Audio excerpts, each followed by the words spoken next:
101, 102, 103,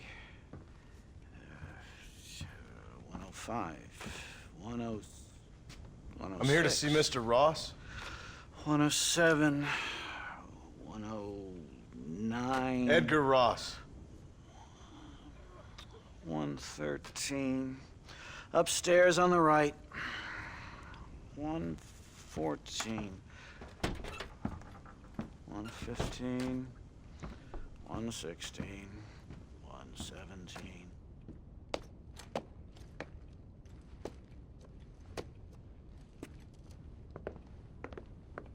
Mr. Marston, so glad to see you. How was your journey? Where's my wife and son? Being well looked after. Well looked after. I want to see him. Mr. Ross wants to speak with you. We've had some important developments. You want me to take out a gun and blow a fucking hole in your head right here? Right now? You want that? Mr. Marston. You want that? Mr. Marston, I ask you to calm down. Why? Why? I did what you asked. I got you Williamson and Escuela. It's over. Stop playing games with me. No one's playing games with you, Mr. Marston. But if we were to play some games, there'd be some interesting ones we could play. Thanks, sir. Like hanging you for murder, or confiscating all of your property, like that little farm of yours, or having you put in an electric chair. Those are the sort of games we could play. But we choose to play a different game. So calm down and play along with us. Where's my wife? You know, I forget, but I hear it's very nice this time of year.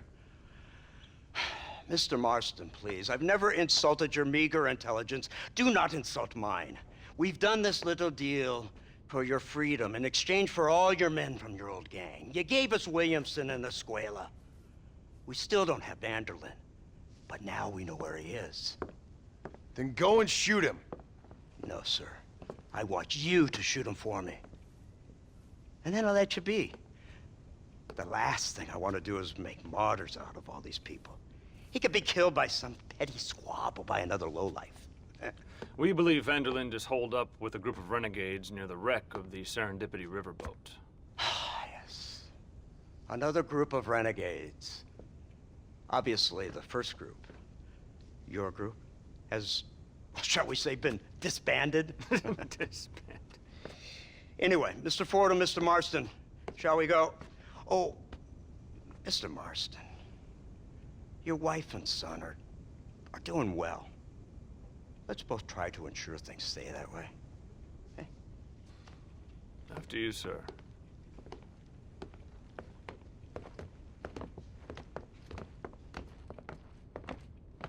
Oh, Mr. Marston, one more thing. This is for you. You're too kind. See, I have nothing but your best interest at heart.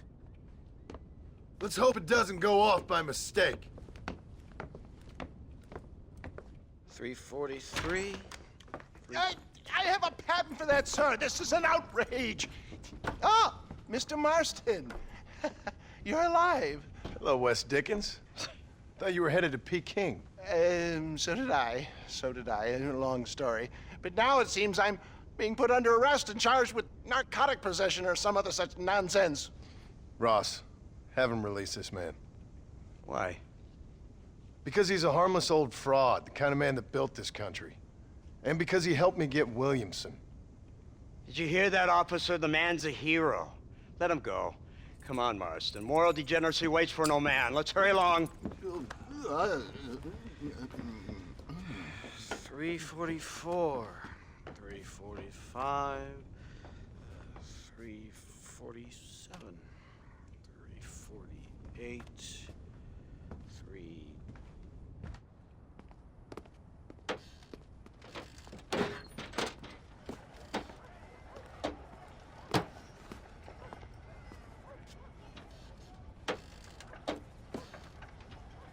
All right, Mr. Fordham, onward!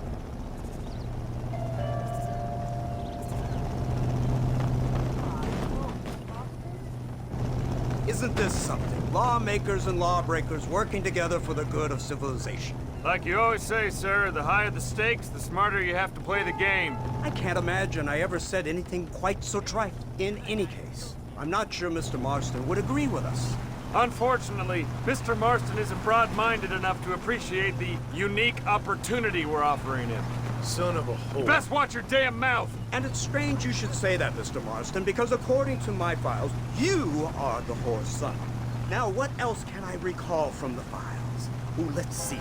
You killed hundreds of innocent people. You've robbed at least 40 banks that we're aware of. They told us there was a prize when you got to 50. I'm glad this is all such a joke to you. I want my family. And I'm sure all the men you murdered wanted their families too. Come now. You're stupid, but you're not that stupid. We both know how this has to be, and it could be all over today. As soon as we find Dutch Vanderlyn, you can go back home and play being a farmer again, or whatever else you've been pretending to do for the last few years. First it was Bill, now it's Dutch. After Dutch, it'll be somebody else. Where does it end? It ends when we say it ends. You're in no position to make demands. Like you live. You don't just walk away from that. Buy a few chickens and make it all disappear. You should be dead or rotting in a jail cell by now. We are giving you a chance at new life.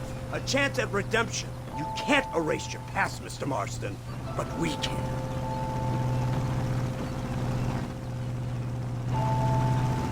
She's running well, sir. Such an elegant way to travel. What do you think of this automobile, Mr. Marston? Slow.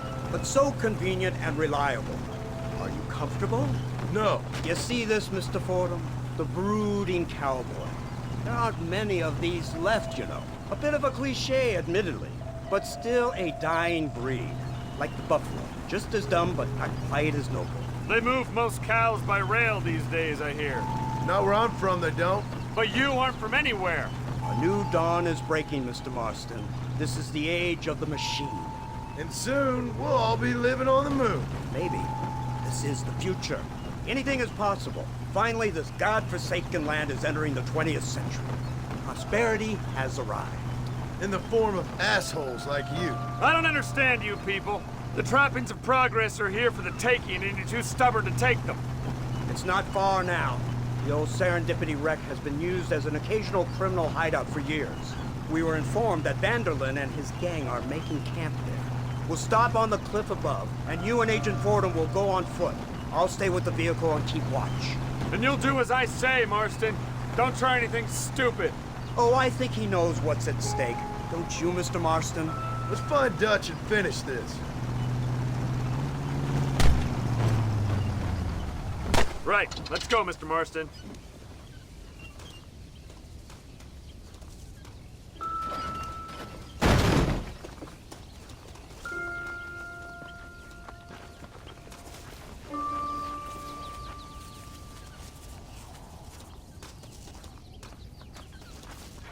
Keep quiet and stay close. Yes, sir. Vanderlyn is the priority. We go in, take him down, and get the hell out of here. Quick and clean. You leave Dutch to me. We don't want you getting that suit dirty. If you step out of line, even once, well, I hope you're aware of the consequences.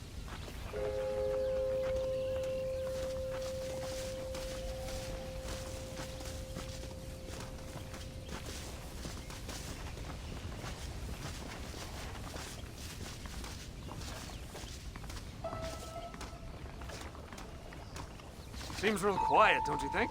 You tell me. Maybe Dutch caught wind of things. That informant better not have been lying to us. Keep your eyes open. They are open. I don't see nothing. It doesn't feel right. This place is usually teeming with lowlifes.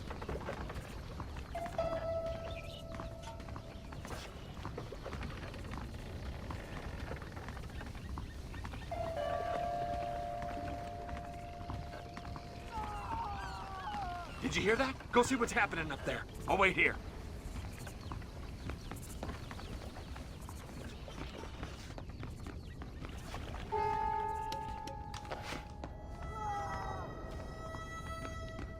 Go on, those screams are coming from somewhere.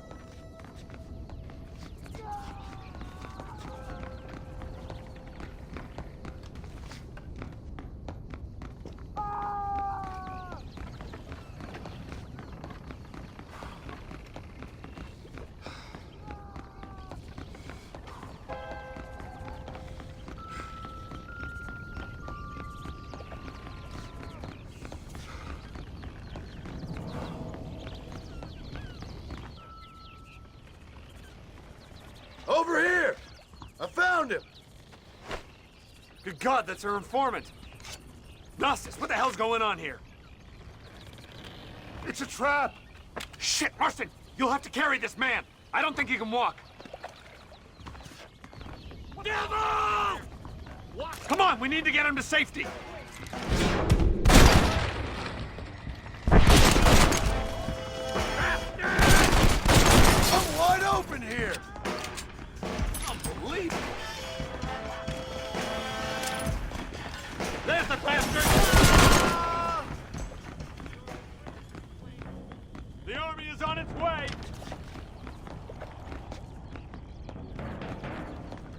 Christ alive!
What in God's name is going on?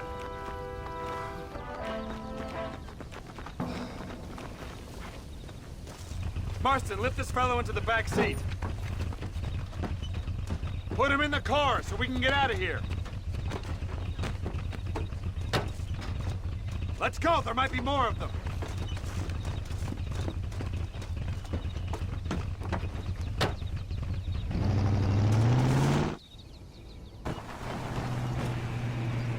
Christ alive! What the hell happened down there? It was a trap. They were waiting for us. And who is this savage? A prisoner? This is the informant, sir. Do you speak English? Yes he does, sir. He's the informant, Gnostis. Don't get snarky with me, Fordham. We found him tied up on the boat, then they jumped us. Nice of you to help us out. Hell of a plan sending in 2 men to take on an entire gang of outlaws, especially when one of them's an office clerk, or social secretary or some such. You shut your mouth!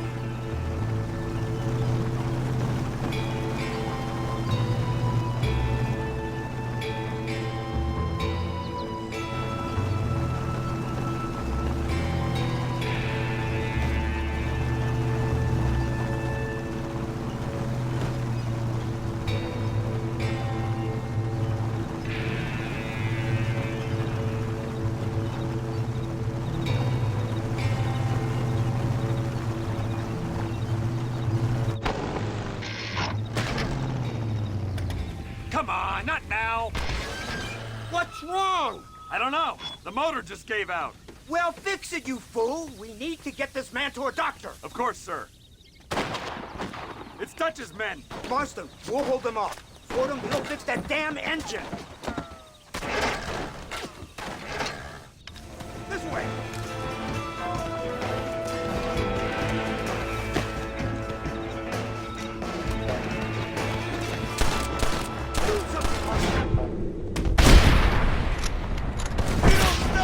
You ain't gonna live!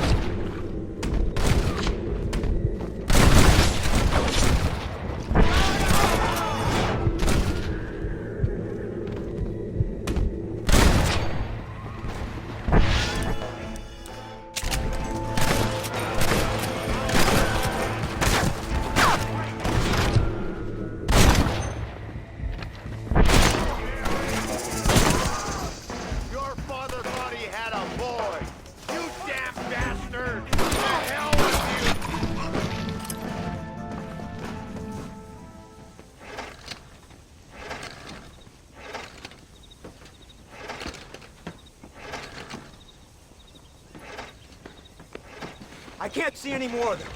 Fordham, are we ready? Yes, sir, I think so. Come on, let's get back to Blackwater.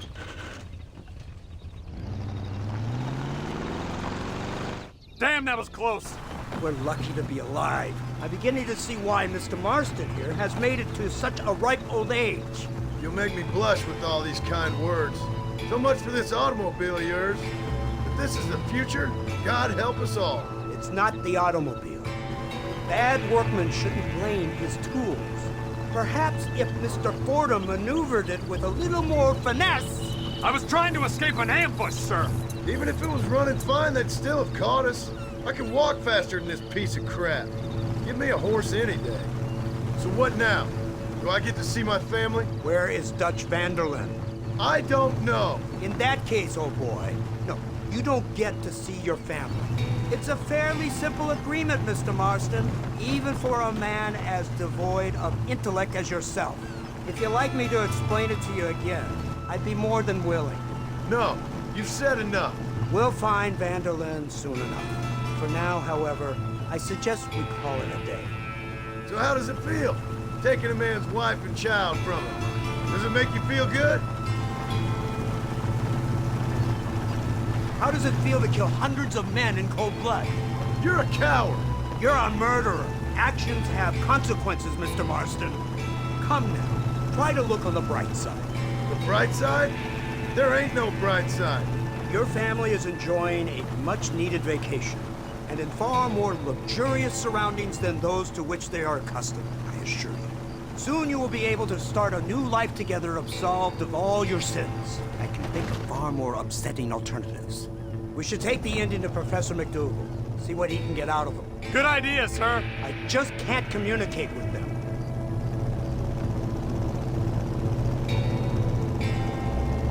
Here we are. Thank God for that. So, this is the office of an anthropologist named McDougal. He was thrown out of Yale for a degeneracy. We should tell you something.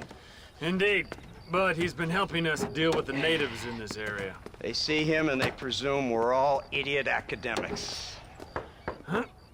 Give me a hand here, Marston. Ah, Mr. Ross. Mr. Fordham? Good day. Good day. What on earth's going on here? Kid got shot in the leg. Beat up pretty good. We'll send a doctor. Now, McDougal, we need information from this fellow about Dutch Vanderlyn. Can you see what you can find out for us? Do my best, sir. Make sure you do. Professor McDougal has been a good friend of the U.S. government, Mr. Marston, just like you. Why don't you see if you can help him in his study of the native problem in this county? That's a good fellow.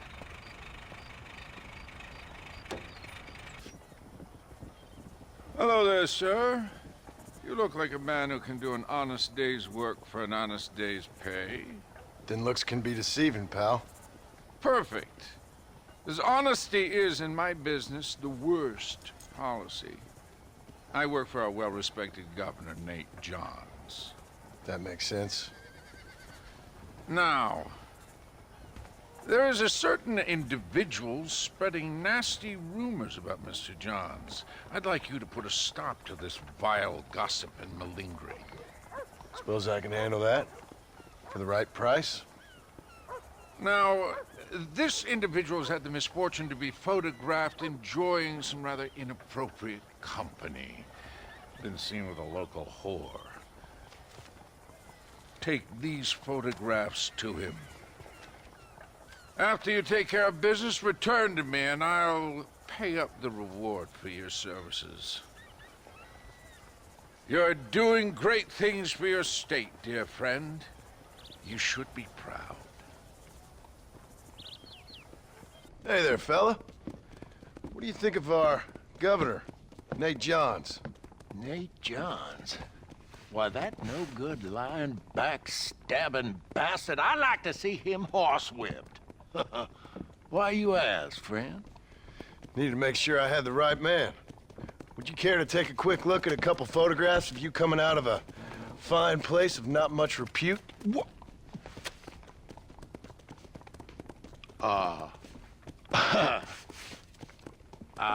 As I was saying, before I was so rudely interrupted, Nate Johns is a fine, fine man and an even better governor. And I consider it an honor to call him my friend. Wise man.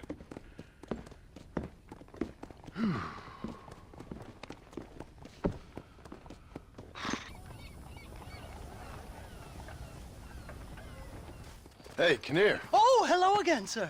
Oh, you are kind. Thank you for bringing me these materials. I'll be cooking up a batch of adhesive in no time. Glad to be of service. You let me know when your machine's ready for your maiden voyage. Oh, I will indeed, sir. I'd like witnesses to the glory of man soaring through the air like an eagle. An eagle, sir! Oh, my name's not Charles Kinnear. Oh, incredible. Simply incredible. Hello, Professor. Hello, sir.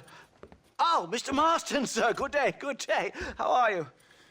Well, my family's health and well-being are being threatened by some unscrupulous government agents, and my own hard-won freedom is under duress. But these problems aside, I suppose I'm fair. Yes, the problems of civilizing nomads. Tell me, sir, are you from Norse stock? Not as far as I know. I was raised in an orphanage. My father was Scottish. Unfortunate. You'd make an interesting case for my theory of natural population characteristics. Really? Well, yes, a white man, obviously, but with a savage spirit. Trust me, sir, I mean savage in the best possible sense. Natural nobility, but also simple, pure. I've been looking at some blood samples through my microscope, and you know what? No. Well, of course you don't. It's a remarkable breakthrough. I've been looking at the blood of both natives and white men of corresponding height, weight, and age, and you know what? Again, no. They're exactly the same. It's remarkable. It completely refutes my last book. But I'll tell you what, sir. This sabbatical in the field may have been somewhat forced upon me by circumstance, but my scholarship has benefited enormously. Would you like to partake of a syringe of cocaine? I've quite enough for two. Not right this minute, no. So it's a remarkable drug. It entirely restores the ego. It takes one back to a primal state. It helps my thinking enormously. Nastas, come on. Come in, sir. Would you like to take off your slippers? Or skin a rabbit? I know we cannot see the stars, but still my heart is pure, and we meet as equals. These savages must be spoken to simply in metaphors. No, sir. I grew up on a reservation and attended school. Oh, lovely. But I can show you what you want to see. I know where the group of bandits you seek are hiding. Both of you. Vanderlyn has attracted a following of young men on the reservation. They are turning to bad things. The savage heart cannot be conventionally civilized. I was right all along. Where's Dutch Vanderlyn based? In the hills, in Cochene. Let's go. I know a way there that is not guarded. Marvelous. It's simply marvelous.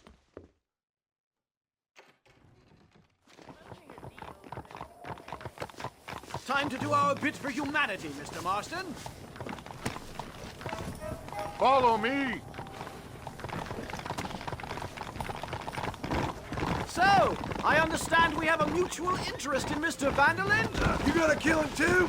Kill him? Good God, no! What is it with you people out here? No, Vanderlyn fascinates me. Yeah. A white man living among natives. A civilized mind turned savage. It's reverse integration or regressive acculturation. I don't know. I haven't found a name I like yet. He was never that civilized. Ah, but of course. Edgar Ross mentioned your unique history with the man. Although I was away with the fairies at the time, I must admit. Surfing great waves of euphoria. Well, anyway, yes. Some kind of Robin Hood, Oedipus, communist tale of naivete and betrayal, if I remember correctly. We ran in a gang together, Professor. I wouldn't try to read too much into it. It's my job to read too much into everything, dear boy. Look, Mr. Marston! Buffalo! Oh, what a noble beast! I see him. The white man will soon be the end of them. What on earth are you talking about, Nastas? Too much hunting, sir. Your whole society is based around hunting. But we hunt to eat, not for sport. Soon there will be no buffalo left. Who teaches you this nonsense?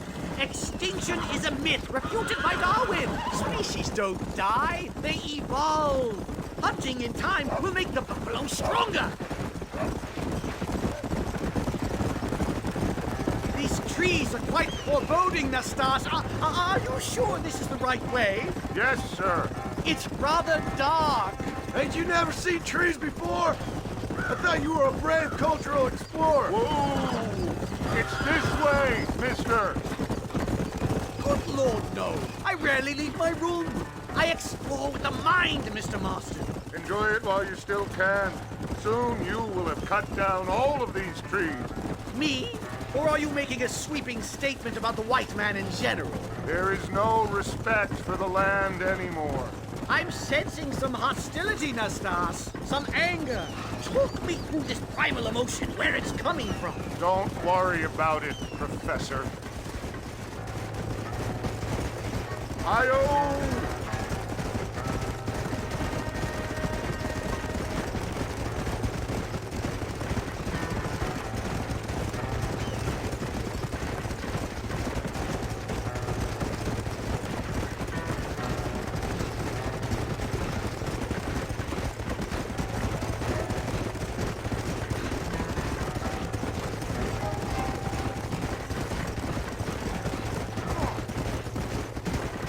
There's the cliffs. We'll leave the horses here and climb the rest of the way.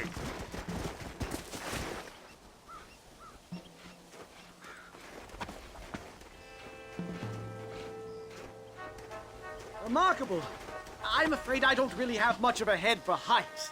More of a head for highs. well, anyway, I'm sure Nastas will help you. I must be on my way. I've got work to do. Thanks for the help. Goodbye, gentlemen. Enjoy yourselves. Come on! I see a spot where we can climb up.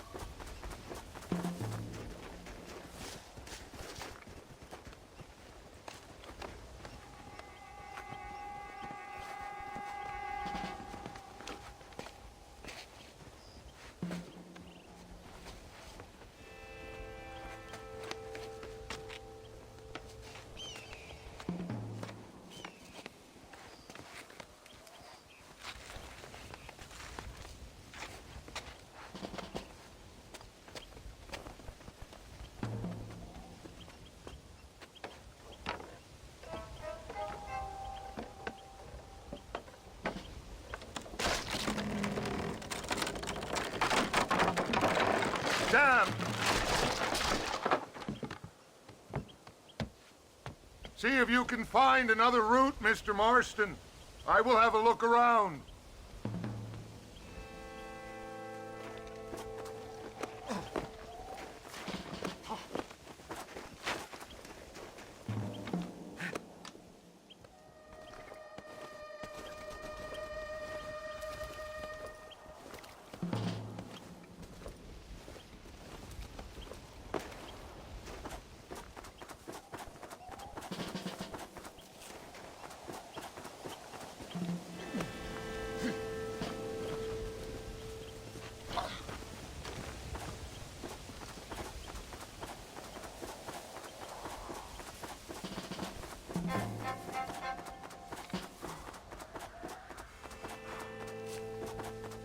There's a cave over here. Might go through or up the mountain.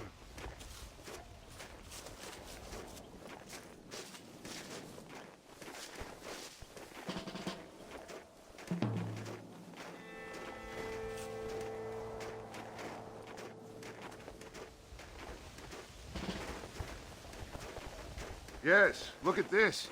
A mine shaft.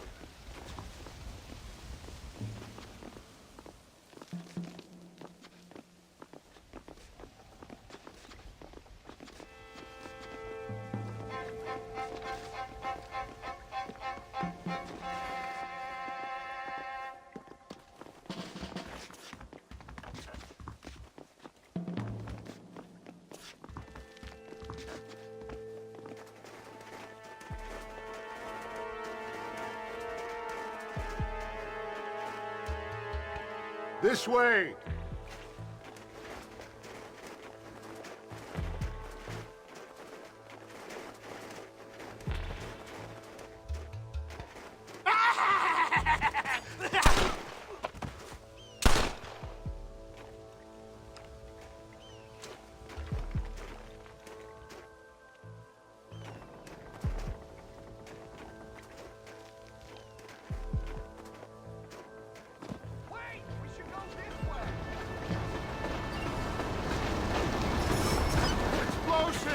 You've really worked me up!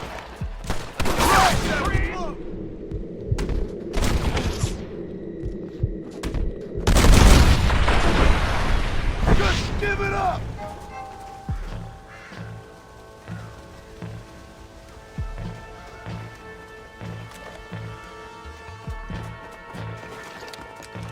Who's next?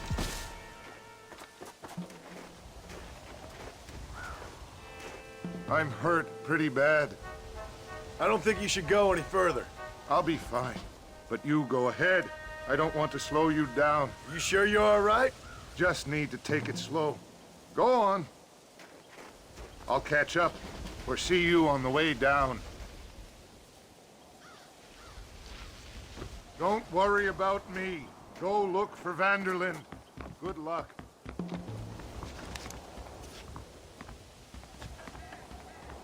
I would go now, mister, before somebody sees you.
Let's make this quick.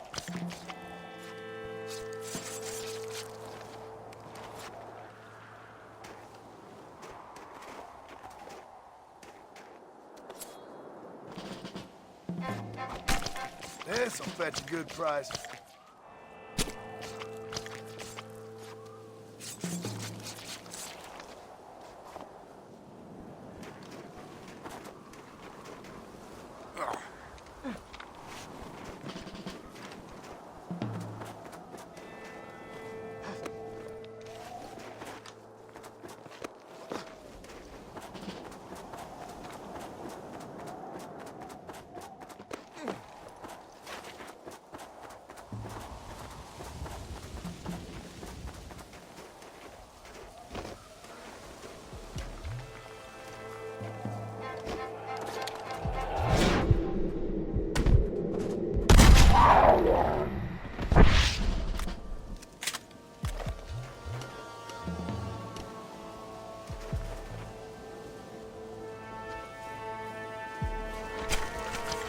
This is a messy one.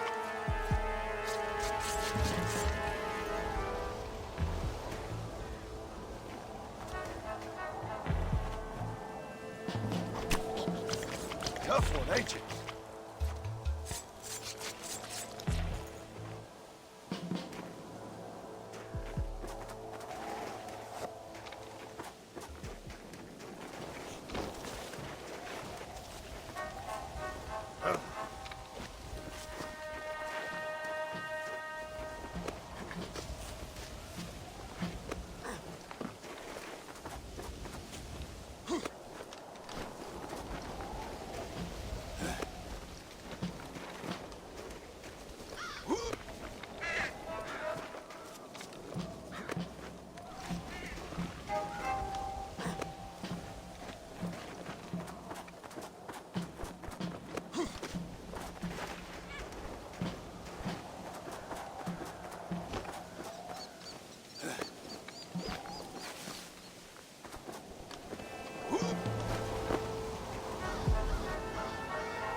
Mr. Marston? Mr. Marston! Mr. Marston! Here you go, Mr. Marston. Put that stuff away. You banged your head. Nastas and I carried you down. Nastas heard the shots and he hurried up to rescue you, and he carried you down. I improvised an escape plan. I'm more of a planner than a man of action. Thank you, gentlemen. Friends of mine are with Vanderland. We must try to reason with them, sir. Vanderland's gang contains several natives. We must meet with them and try to save them from disaster. My people have already endured many disasters. Before, this was all our land. And now we have brought you civilization. Well, sure, it hasn't been easy, but it hasn't been easy for anyone, Nastas. Why, I knew a man in Yale whose father once shot 18 natives in one afternoon out in Wyoming. Oh, the man was quite traumatized. He took to lying with choir boys. For a wise man, you are a very stupid man, mister. Gentlemen, I'm gonna leave you to figure out right from wrong. You are simple-minded, sir. Thus, I do not blame you for not understanding reason. Then again... The person who merely watches the flight of a bird gathers the impression that the bird has nothing more to think of than the flapping of its wings. As a matter of fact, this is only a very small part of its mental labor. To even mention all the things a bird must constantly keep in mind in order to fly securely through the air would take the better part of a day. The bird has learned this art of equilibrium and learned it so thoroughly that its skill is not apparent to our sight. We only learn to appreciate it when we try to imitate it. And I, Charles Kinnear, will now demonstrate here the miracle of flight. Into the wild blue yonder, Marston.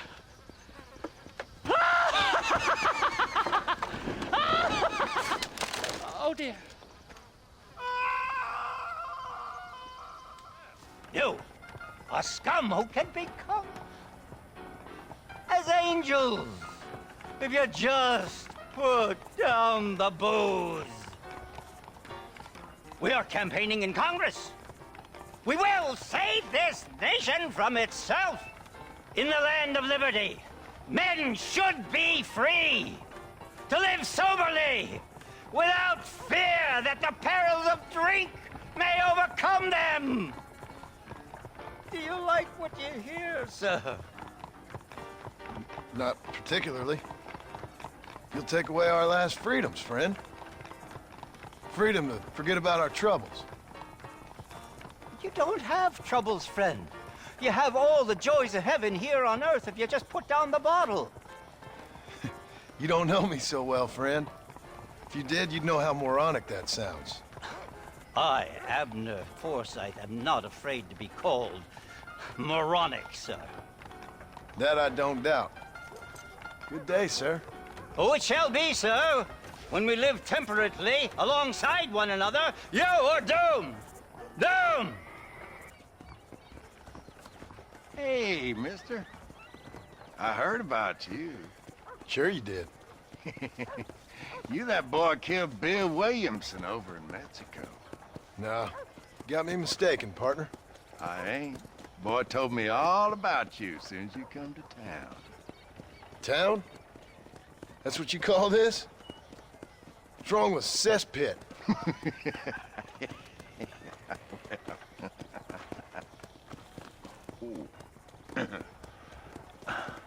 You know,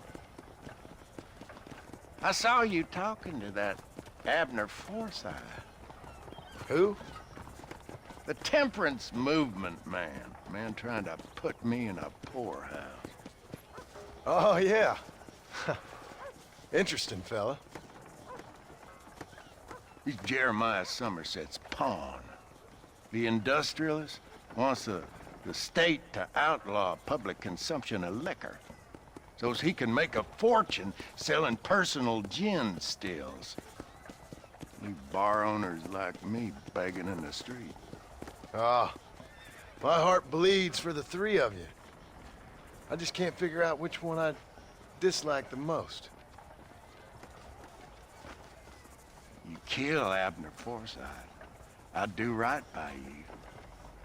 Need to find yourself someone else. Kill him. A sin! A sin! A sin, I tell you! Hey there, Abner. Good to see you, my friend. Decided to join me and recant the evils of the bottle? Keep wishing, friend. Better move on soon. Fellas around here want you dead. Oh. I guess the path of God will lead me elsewhere in this benighted kingdom. Thank you for sparing the life of a poor servant. Kindly take this. Take care of yourself, Abner. Hey, mister, I want to talk to you. What is it? I heard you tipped off Abner Forsyth after I told you to kill him. Now he'll be spreading his nonsense all over the territory. I ain't here to do your dirty work. Oh, yeah? Well, you can forget about drowning your sorrows anywhere around here. Round here, it's gonna be double the going rate for you. So be it.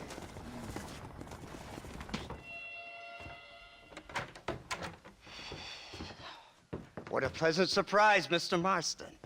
An informant just told us some interesting news. Our mutual friend, Mr. Vanderlyn, is about to pay call on his bank manager.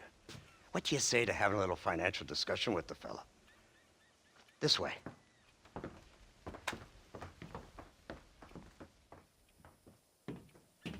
Let's get up on the roof. We'll have a clear shot at them from there.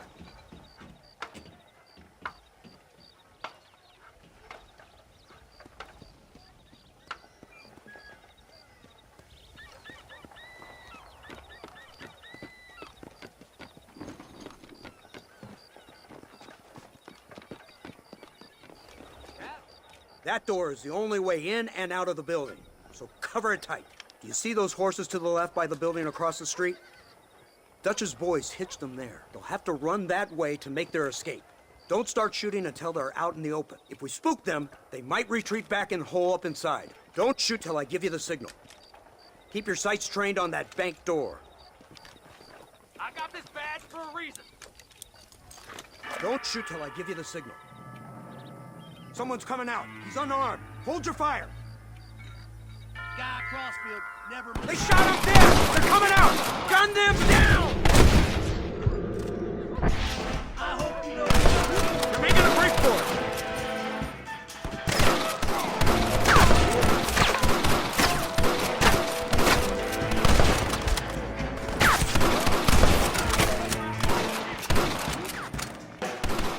Get them in at the window!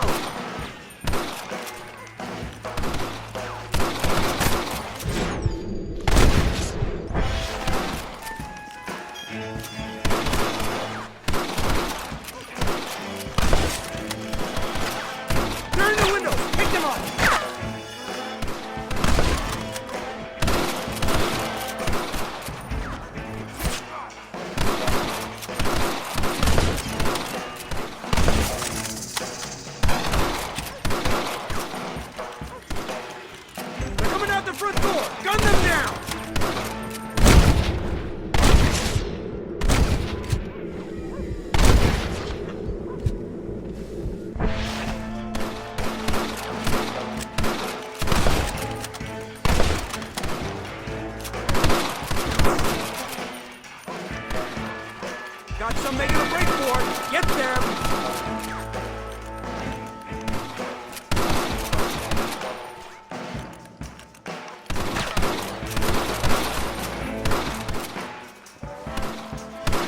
Shoot, Marston. They're going to escape.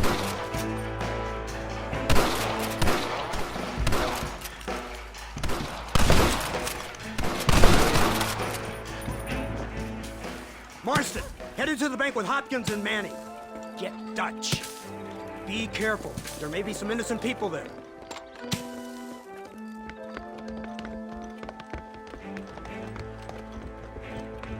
We can take them. Let's move. They'll cover the windows from up top.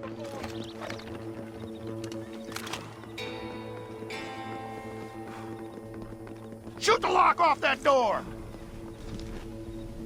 Move in! Keep an eye out for civilians! God damn it!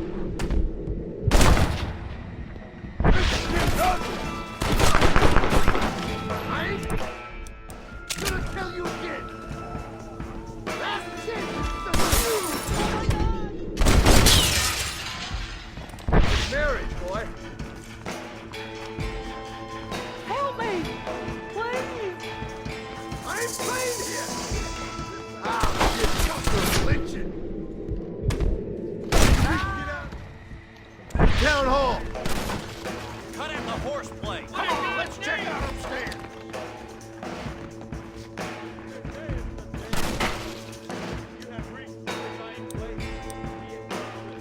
Oh, no! I know the way!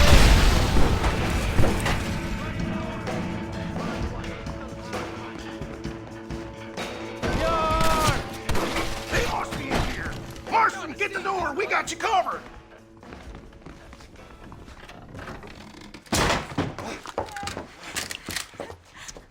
Oh, it's nice to see you, John. Hello, Dutch. How's Abigail? Well, I hope. Ain't seen her for a while. 'Cause you've been chasing me? Let the woman go, Dutch. Of course. Of course. How's your little boy? He ain't so little now. No, he must be what? 15? 16? Doesn't time fly? Don't adjust. It's over, man. Of course. Of course. I surrendered, John. You're the master now. I've been my master since you left me to die. We all make mistakes, John. I never claimed to be a saint, but equally, I never took you for an errand boy. Just trying to help my family, Dutch. By making compromises we all have to. Now let her go. It's over. You want the girl, John? You always were the romantic sort. You know, gentlemen, this man here, oh, he married a whore. Used to ride with us. We all had her. Oh, but he married her. And you know that makes him a better man than us. He's a better man. Have the girl, John. Easy, Dutch. She's a parting gift from me. No! God damn! Come on! We can catch him if we hurry! I don't see him! What the hell happened in there? This is your fault, Marston! You got a gun too, Sheriff. You waited too long! Next time I'll just shoot the girl. Mount up! You went this way! Yeah, Abraham! Yeah!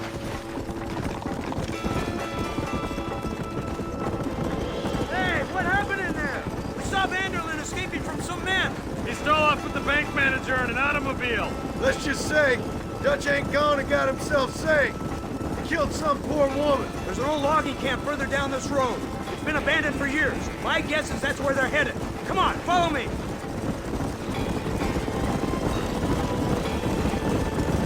So that's the great Dutch? What a role model!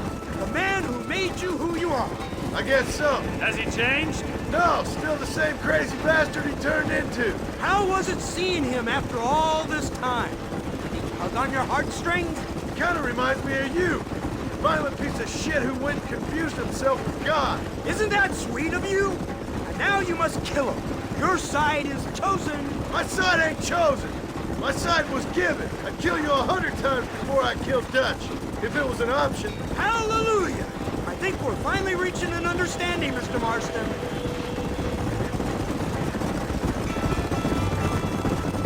Who the hell are you fellers anyway? Lawmen or army? We are neither, Mr. Marston. But I have the authority over both. You bastards can't ever give a straight answer, can you? There's the car.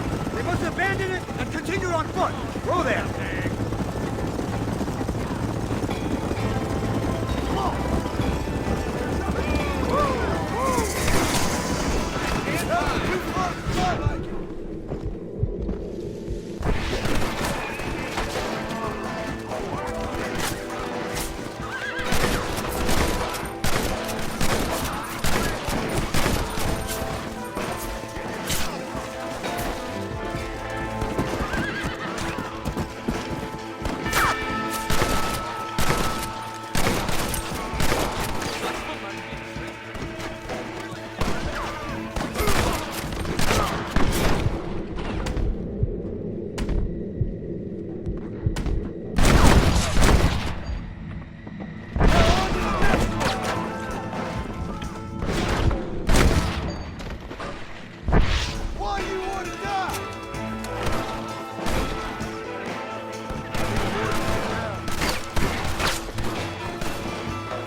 Where's Dutch, Marston? He got away.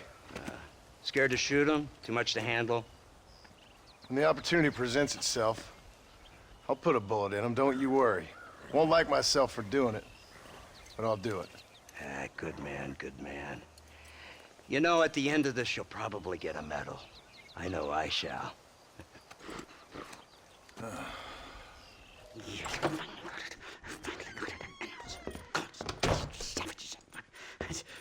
Marston, sir! It's good to see you, old bean. Good to see you. And you too, Professor. Forgive me. I am in a state of remarkable agitation, partly due to standard narcotic impulses, but also due to the fact that I have finally solved the riddle that has tormented my mind these past 8 years. What's that? The nature of the savage soul! What makes some societies great, like ours, and others, not worse. I would never use a pejorative such as worse, but lesser! Meaning? What makes these beings less human than us? Closer to beast on the continuum between animal and God. You know, I argued with Fortescue at Yale about this. It caused a minor scandal. But I shall be proven right, sir. I shall. Mark my words. I shall show them all what civilization is all about. The redskins and the nubs at Yale. Come, sir. I have a way to sate both our desires. I will bring you, Vanderlint, and me, the evidence of savages reverting to type. Come, sir!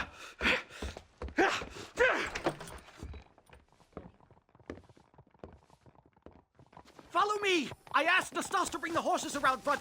Quick, man, quick! Marston. My heart's beating like a drum. Try to calm down, Professor. Calm down! I've never been so excited in all my life! Hello, Professor. Mr. Marston.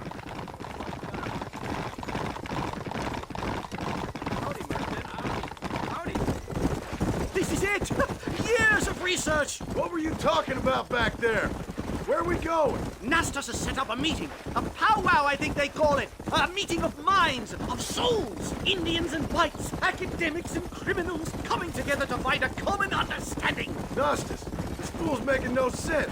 Some of Vanderlin's men have agreed to meet with Professor McDougal up at Bear Claw Cabin. Why the hell would they want to do that? I think they are interested to find out what conclusions a white man has reached on hundreds of years of culture and society from the comfort of his hotel room.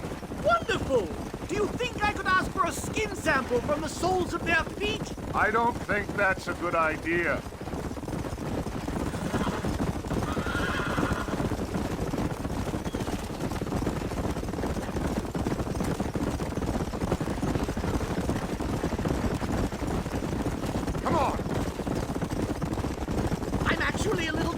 I have to say. A touch of the old jitters. No kidding. It's no small relief to have the two of you along with me. Whoa! It's a bell! For the love of God, kill it! Are you crazy? Giddy up! What's wrong with you?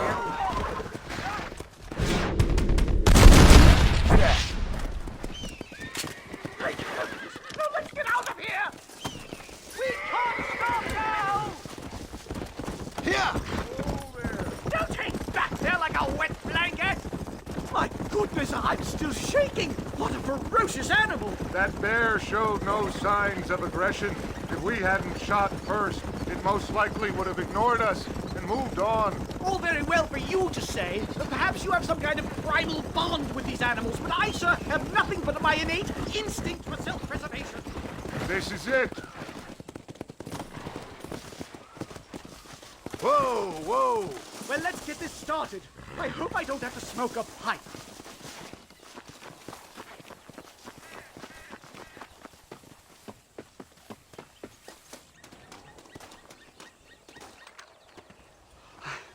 Hello, gentlemen.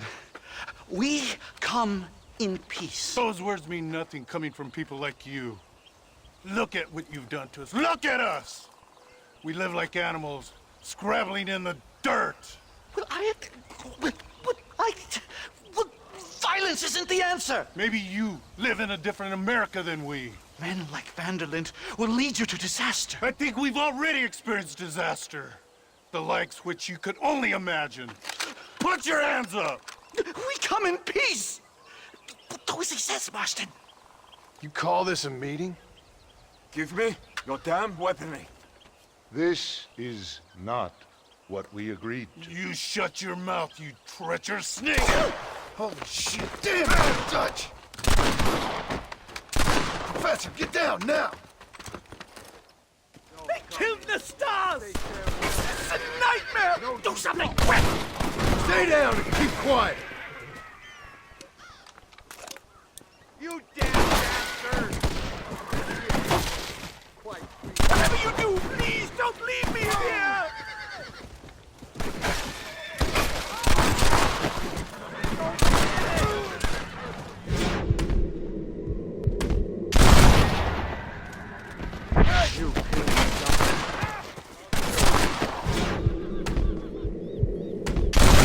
I've had enough of field work for today. Time to return home, sir. I don't know about you, Professor, but I say we get the hell out of here. You don't have to tell me twice. Let's get back to Blackwater.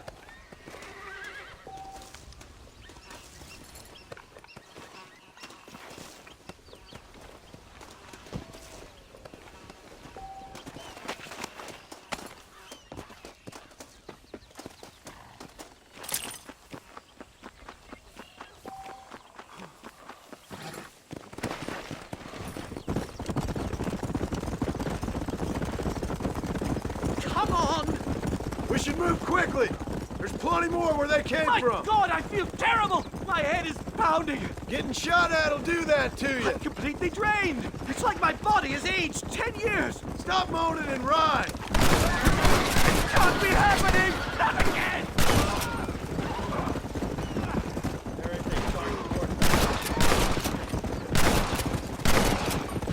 I think that's all of them! You should run off home!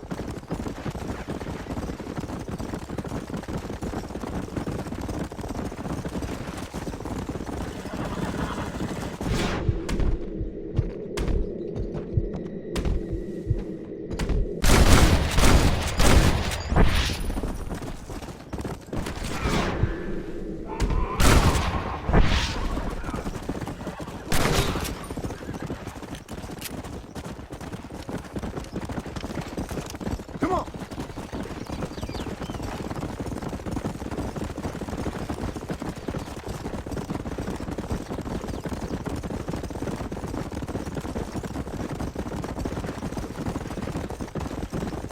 Well, I can safely say that was the worst experience of my life. I wish I could say the same. Blackwater.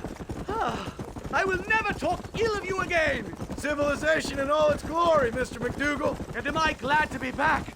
I'm in dire need of a syringe. Something to clear the mind, restore the spirit. So you ain't planning on sleeping then? Sleep? My dear boy, I'll probably never sleep again. Howdy, Marston. Whoa!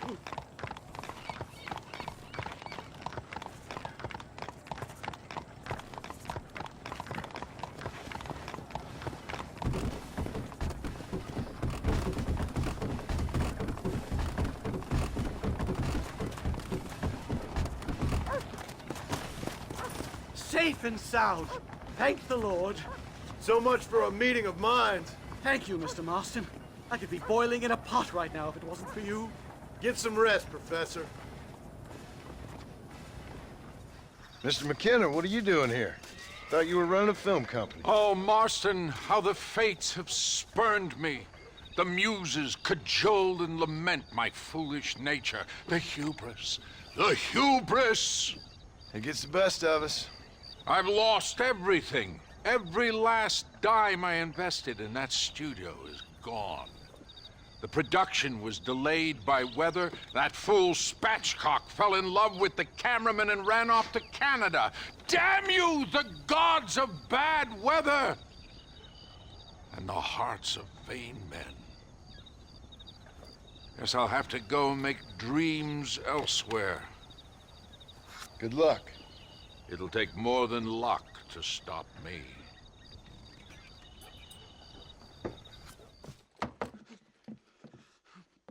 Professor! Oh, it's you, dear boy. Come in, and shut the door. What's going on? You leaving? Yes, sir. Yes, I am, sir. You know the thing that is vital, without which scholarship cannot proceed, sir? No, I don't. Not having a bullet in your flipping neck, sir. I am not cut out for this. No, I'm not cut out for this at all. Nope. They're fucking savages! Savages! I think we all are. Not me, sir. I'm from Connecticut. I'm a professor at Yale. I write books. I do not deserve to die out here. Where's my tincture? Oh, yes.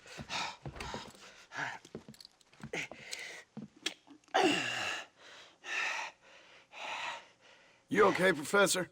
Oh, dandy, sir. Just dandy.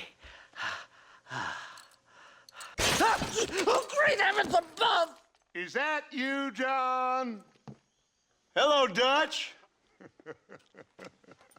I think that's what they call two for the price of one out here in this wonderful place. Maybe so, Dutch. You and your friend there, the professor, we're gonna kill the both of you. Why you want to do a thing like that? I don't know. Sport, I guess. Fair enough. Why don't I come out there? We fight. Let the professor go and send your boys back to their families. Well, that sounds like a beautiful plan, John.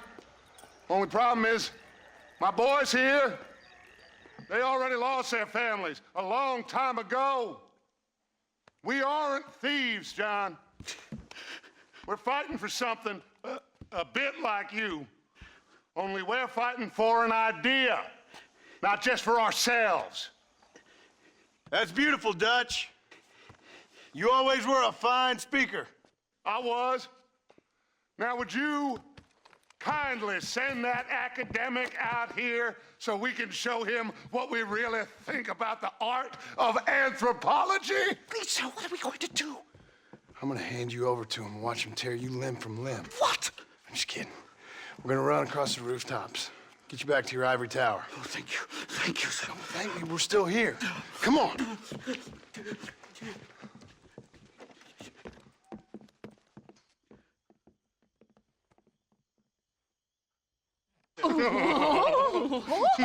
Yes. Oh, come here.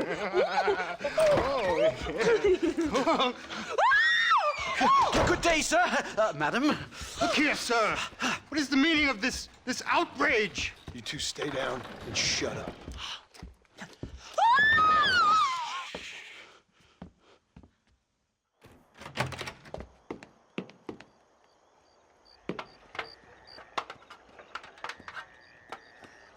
Come on!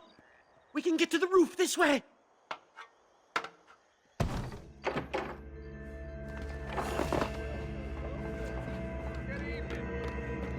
Do something! He's going to kill me! One more move, and he's a dead man.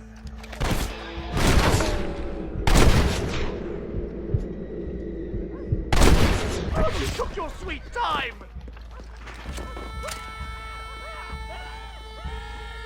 Christ alive, how many are there? We're completely surrounded! You stink like I need to get out of here!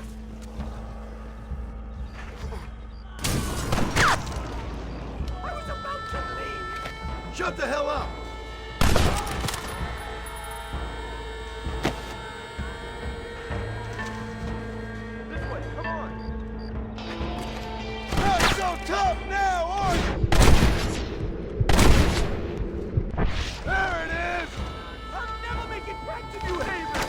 Stay quiet!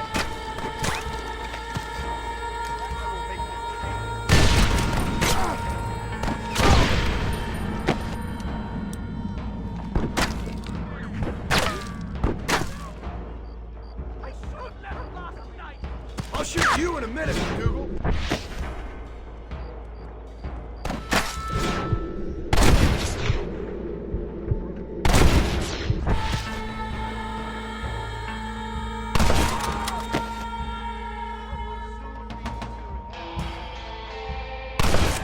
Come on then, let's make a break for it!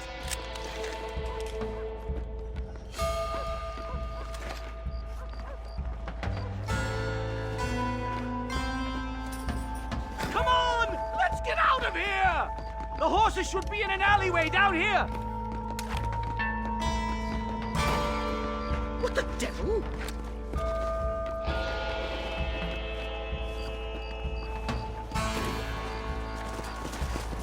All right, get us out of this hellhole!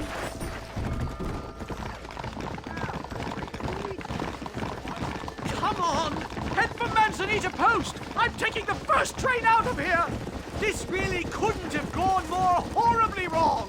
At least you got some good material for your next book. You know, I dreamt of documenting the last days of the Old West. The romance, the honor, the nobility. And it turns out it's just people killing each other. It always was, Professor. And the Old West ain't quite dead yet. Oh, I know, Mr. Marston. Believe me, I know.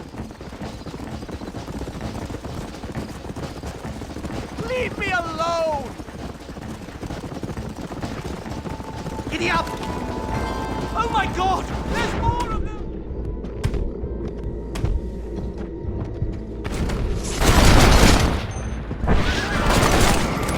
You should run off home! I just can't believe I was wrong all these years. Or was I right? I don't even know anymore. About what? They are savages! No more than you and me. Most of these men were raised on reservations, educated in boarding schools, and what good has it done? Their land was taken from them. Land they'd lived on for hundreds of years. Yes, for their own good, to turn them into productive farmers. They were given religion, but they still worship their own gods. They were taught English, but they still... Hurry! There's more of them!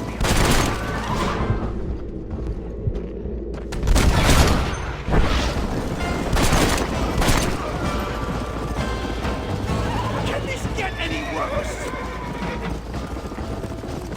What are you gonna do now? Get as far away from here as humanly possible. Back to where people eat with knives and forks and don't spend every second of the day trying to kill each other. Here we are. Finally. A one-way ticket to civilization, please. My research is complete. Much as I thought. There's no civilizing this savage land. I could have told you that for nothing. Ah, but they'll give me a prize in New Haven for this. Well, they bloody better. Well, goodbye, Mr. Marston. Best of luck, dear friend.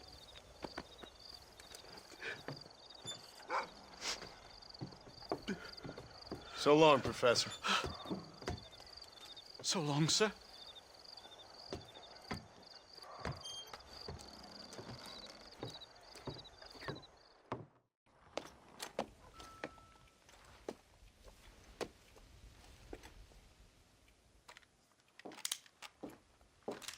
What do you want, Marston? My family. I've done what you asked. No, you haven't.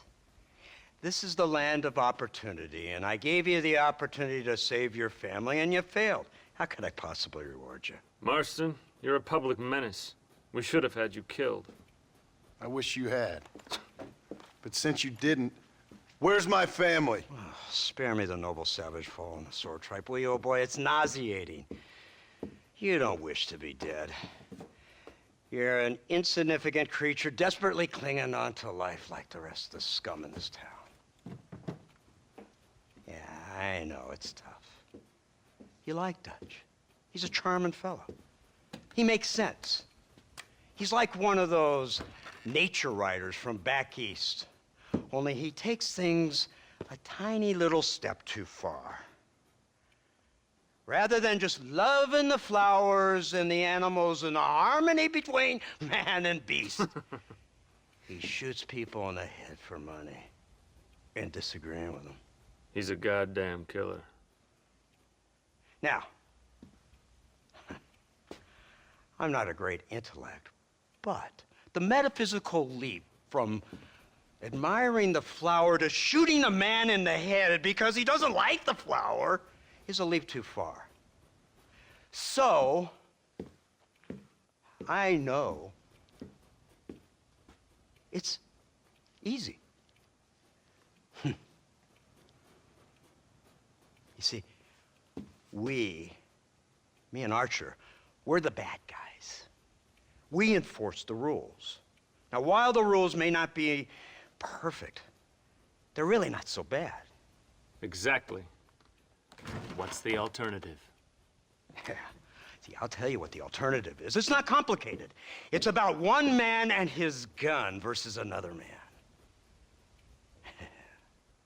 Sure, civilization may be dull, but the alternative, Mr. Marston, is hell.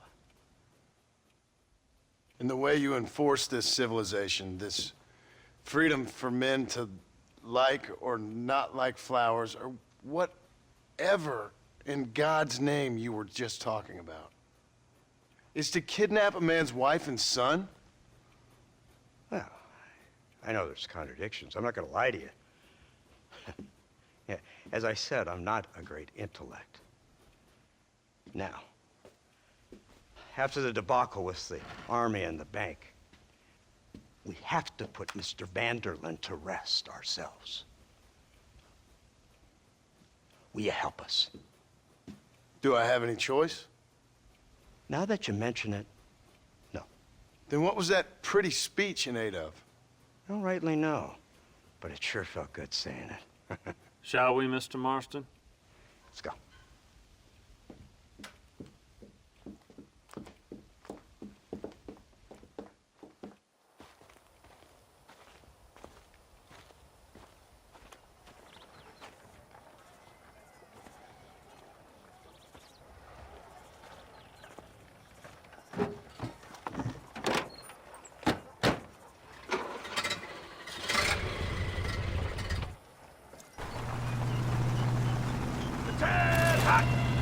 Now keep your finger off that trigger until we get out of Blackwater. Come quick! Take a look at this thing! Have you seen this? It's got a gun on the back! In all my born days, I never seen just one. Iron Dragon! That's the devil's work if I ever saw. They told me about these. The Army's been building them in secret. Oh my God! What kind of automobile is that? This killing machine of yours seems to be turning a few heads. Our armed forces have no equal. We have made incredible progress the past few years. Is that what you And call this it? isn't much more than a simple prototype. You should see what they're working on in Virginia. Soon there will be no war we can't win. The Army has made camp a little way outside town. They put word out a large cache of ammunition and food is stored there. Vanderlyn's gang needs constant supplies, so that should be enough to draw him in. No mistakes this time. You hear me, Marston? I thought you were talking to Fordham.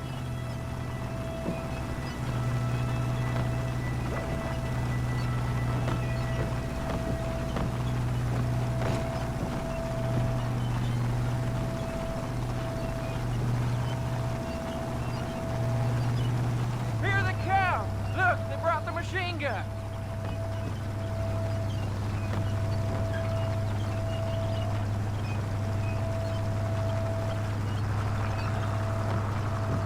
What's the word, Captain? We spotted one of Dutch's men about an hour ago. I think he took the bait. Let's get in position then. Have your men ready to run them down if you have to. Dismiss! Load weapons and get to the sandbags! Move! Are you ready to finish this, Mr. Marston? I guess so.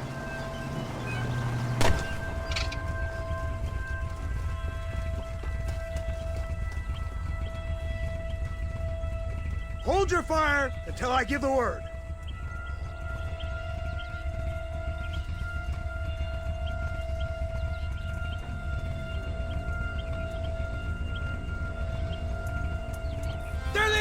Open fire! Things ain't looking good!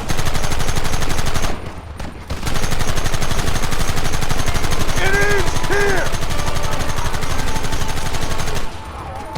Keep them back!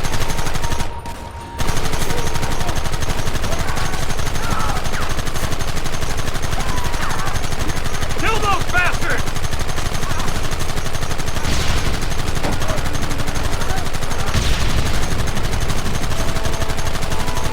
Now!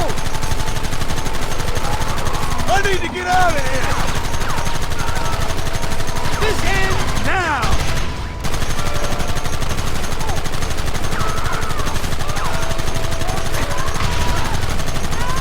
Keep it steady!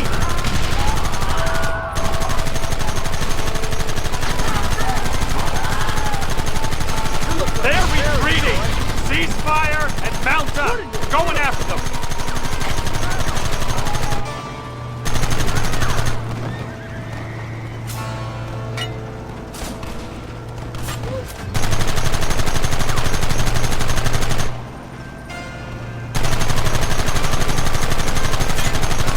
Who wants this now? Christ! This thing's a lot bumpier off the road! It's gonna be a mess if we have to follow them into the woods. Can't you hold this thing steady for them? I'm trying my best, sir! They're hiding behind the rock! Gun them down! Keep going!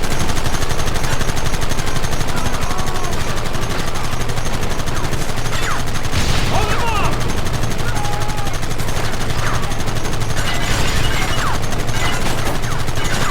Take them out!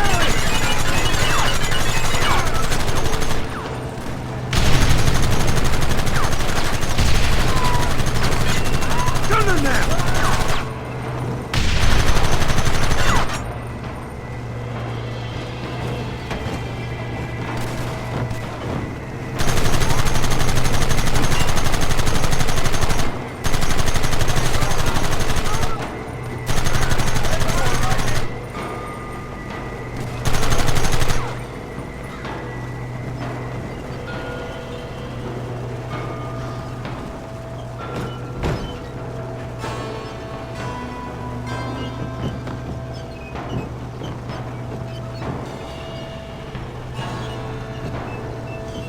That wagon's out of control! It's coming straight at our cavalry!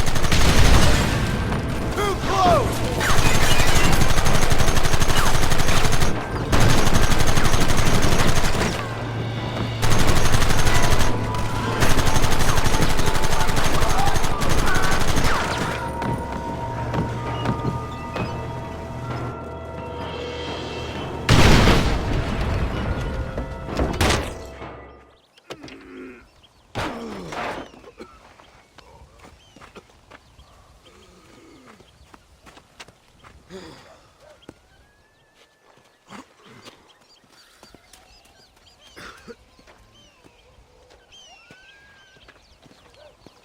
Well, Mr. Marston, it seems like your mentor Dutch no longer looks quite so kindly to his student. That man is insane.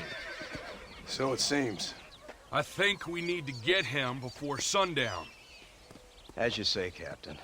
Otherwise, he'll be gone again. And what if I say no? Now, before I shoot you myself, let me just point out the obvious. The one person we have left that can appeal to Mr. Vanderlyn is the last person we know who knows him. Your wife. That won't be necessary. Mr. Ross, Captain, let's go. Mount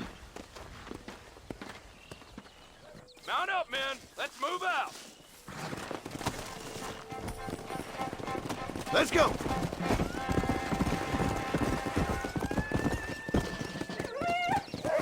So you're the one who's gonna kill him? Dutch? Yep, that's what they keep telling me. But if you feel like doing it, please be my guest. This is suicide, if you ask me. My scouts have seen that fort of his. I wanted to wait for more men, but them city boys back there weren't having none of it. And you answer to them? Unfortunately, it seems that now we do. They said you was in a gang with this Dutch Vanderlyn. I was once. A long time ago. Don't seem like the kind of fella you want to run with. Unless I completely misjudged your character, of course. When he turned crazy, I left. At least I tried to leave.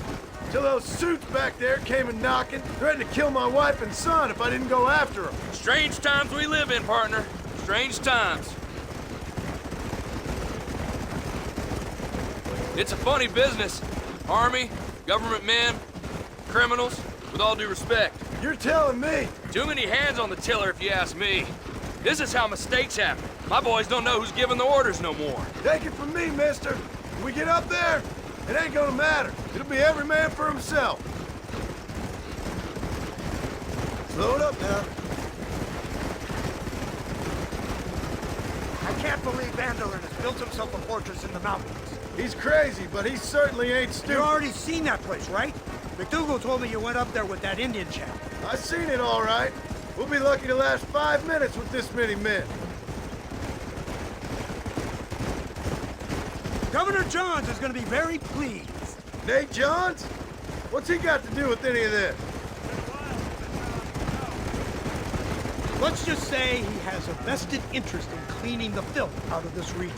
I don't think our old friend Dutch realizes what a great favor he has done us, inciting all this hate among the natives. Like you needed an excuse. Yeah. See, this is what happens when you fraternize with savages.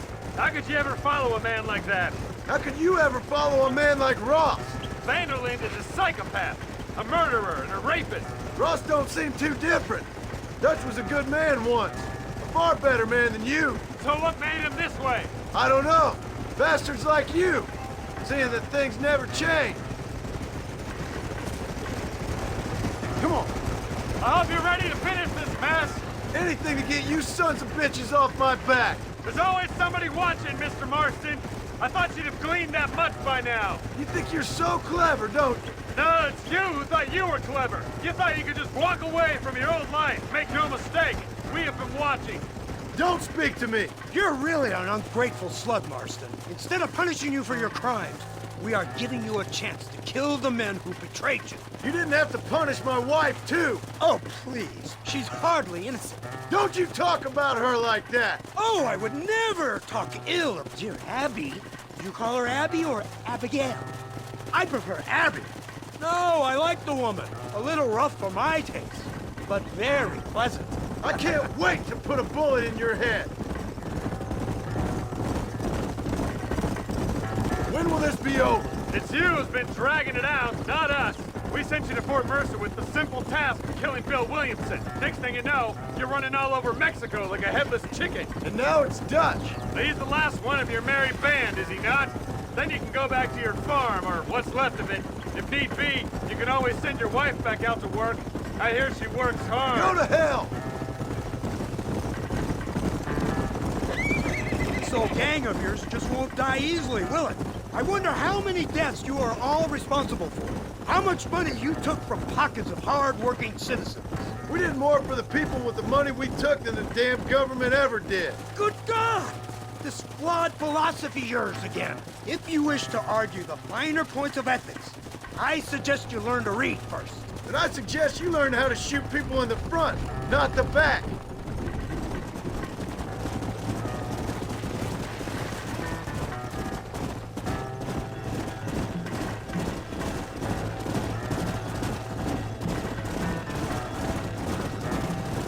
Yeah.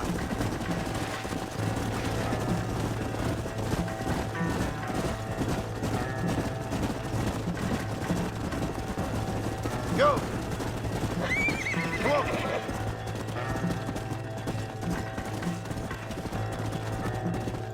Slow down. Whoa.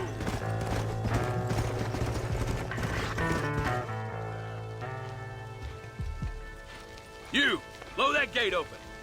Move, soldier.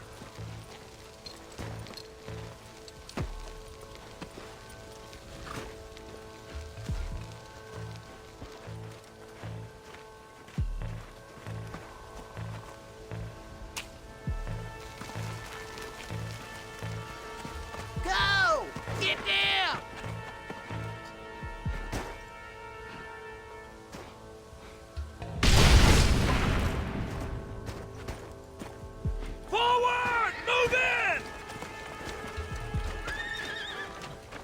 time to kill these motherless bastards! This is getting intense! Come on! Push them back! Come on, ladies, this ain't fair! Send out some men! We need cover over here!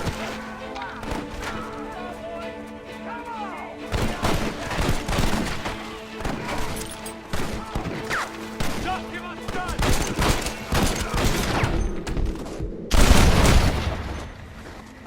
Hard-gutted women in the plains wars. I think they call this a massacre. Move up!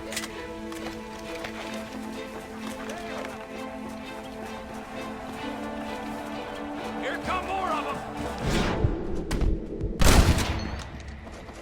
Come on, then!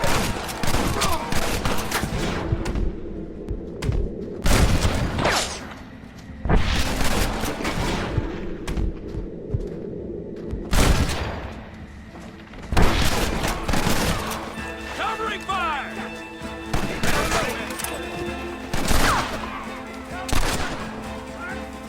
Push into the village! Come on, let's finish this!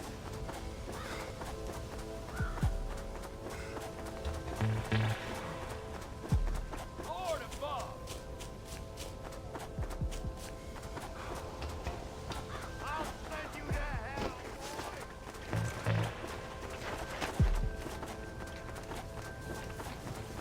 You man the Gatling gun, Marston! This should give them the message!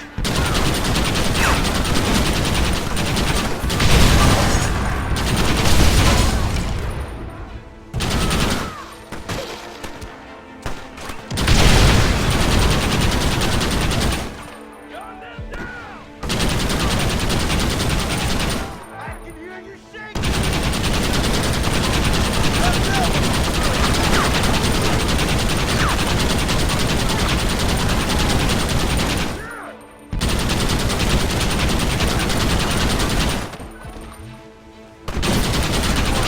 Wait, fellas. Right, Marston. We'll take 2 men with us. The rest will stay here and take care of the wounded. They'll plant charges at the gate. You and I will provide the cover fire. This is it, men. Let's get that gate down. Get ready to hold off their fire, Marston. Up top! Cover them!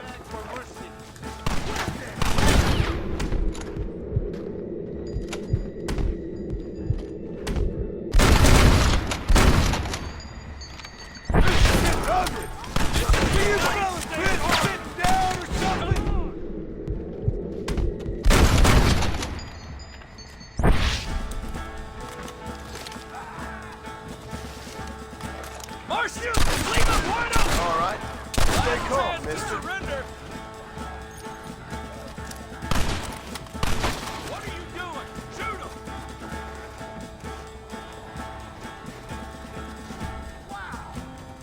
Take cover, men! Here it comes! You tend to your wounded. I gotta face Dutch alone.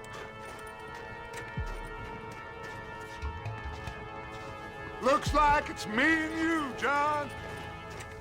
You should have stayed at home. You damn bastard! Run while your legs are still yours.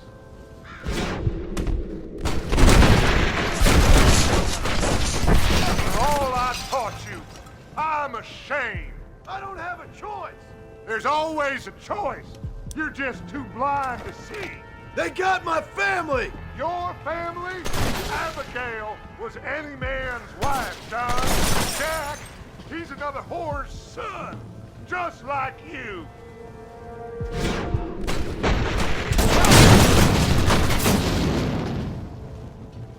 Son of a bitch! God damn it! You'll never take me alive, John.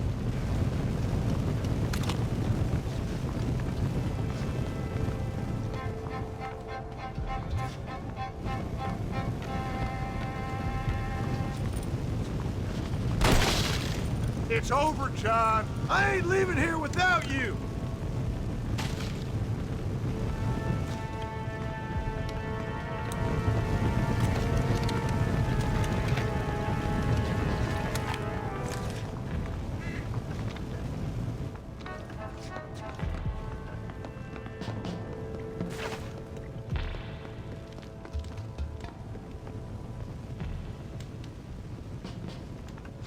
You're just like me, John.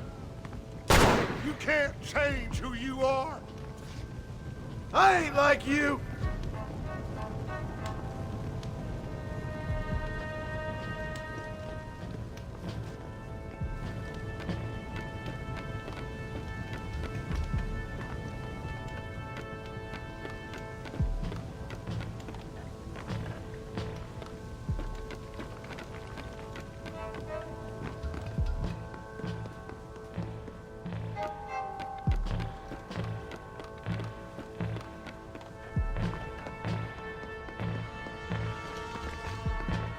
You can't erase the past, John. Killing me, it won't make it go away. That's where you're wrong.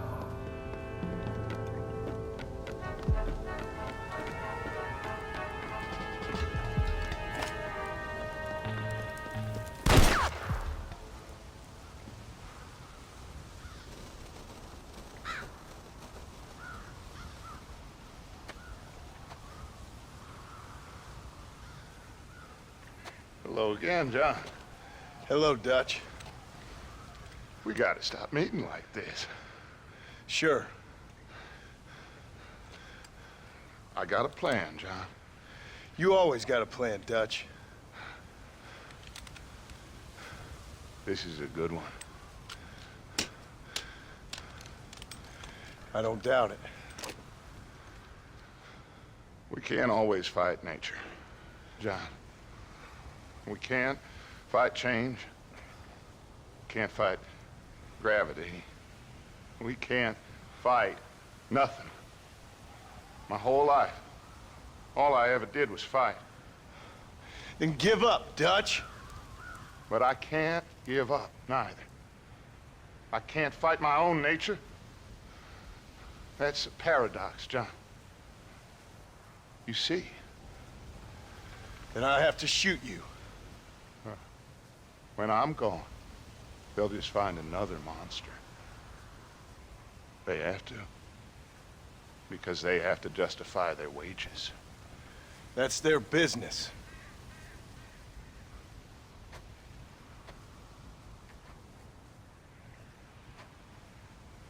Our time has passed, John.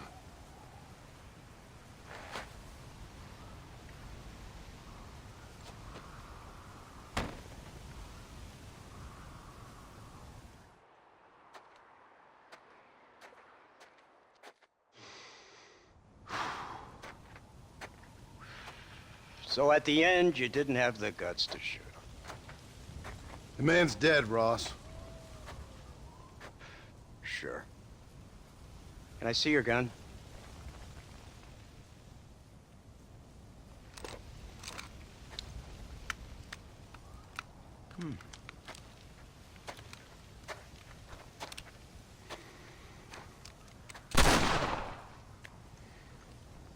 Oh, trust me. It looks better in the report that way. Where's my family? Your wife was killed in a prison riot last week. So, I'm only joking, dear boy. They were sent back to that Scrabble ranch of yours in Beecher's Hope. They're quite safe and sound. They better be. Thank you, Mr. Marston, for everything. I know this wasn't easy for you, but I have to say, you've done your country proud. Yeah, exactly. See you around, John. Try to stay out of trouble. Come on, Archer. Let's go find somebody else we can annoy.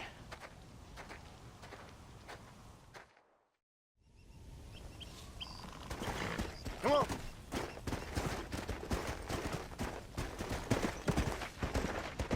Now I know the only compass that I need is the one that leads back to you. And I know the only compass that I need is the one leads back to you. And the burning blisters on my feet will call to hold me as I'm close fall. Away from the home of your arms I stray, off the radar and into harm's way. Now I know the only compass that I need, oh, is the one that leads back to you.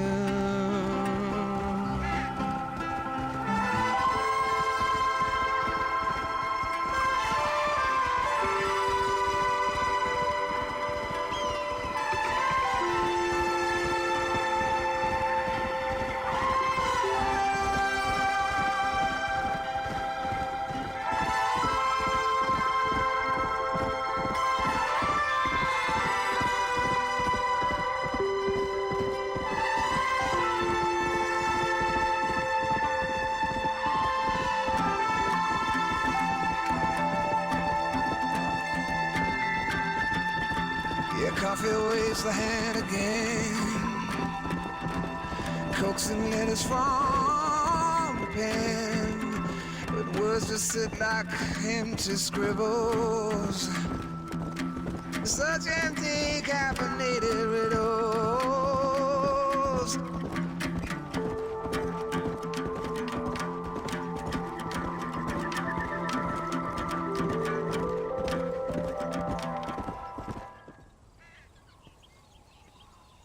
Abigail! Jack! Anyone here?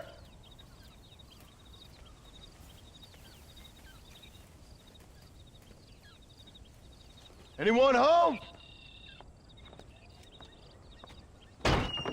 Oh, darling. I never thought I'd see this day again. You no-good hillbilly piece of shit! I thought you was dead! I thought you was dead, John, huh? Where you been? Where you been? You know where I've been, darling. You know. You saw Dutch, didn't you? Yeah, I saw him. And Bill? Yeah, I saw him too. And you didn't go back to him? I left that life. Just as you left yours. How'd they treat you? Oh, I can take care of myself, John. One guard got funny on me one time, but I wasn't so ladylike and he didn't try it again. Nor no one else. How's the boy? Oh, like you. And like me. Well, he's like a kid growing up without a father. That ain't fair. What is fair? Well, some trees flourish, others die. Some cattle grow strong, others are taken by wolves. Some men are born rich enough and dumb enough to enjoy their lives. Ain't nothing fair, you know that. We tried to change. I mean, ain't that what you're supposed to do? We did change. And it's over now.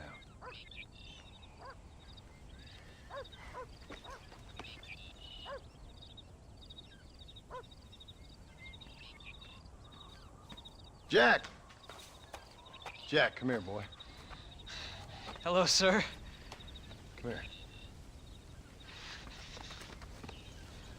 How you been? Coyotes ate all the chickens and poachers took the cattle. I tried, Father. I tried.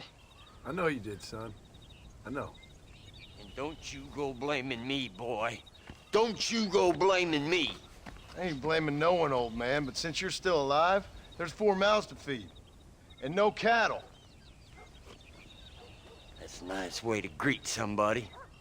Why don't I get the warm and tender embrace? Consider the fact I ain't put a bullet in your embrace, old man. You were supposed to look after the place. I did. Well, I did my best.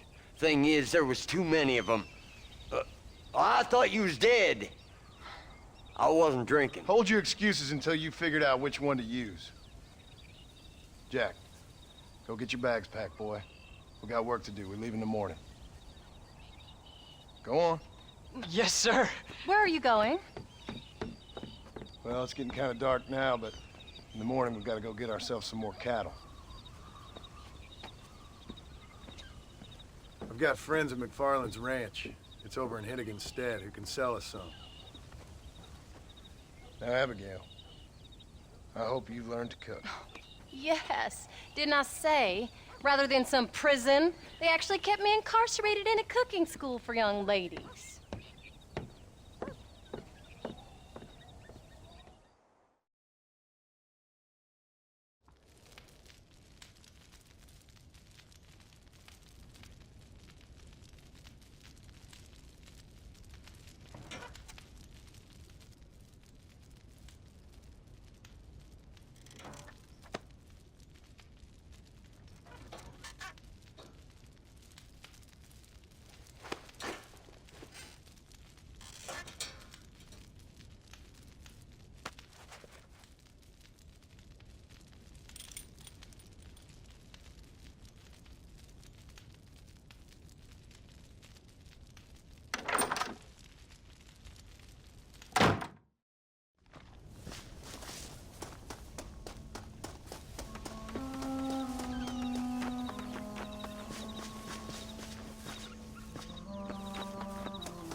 How do you do, sir?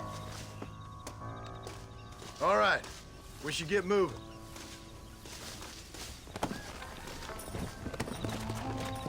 Yeah.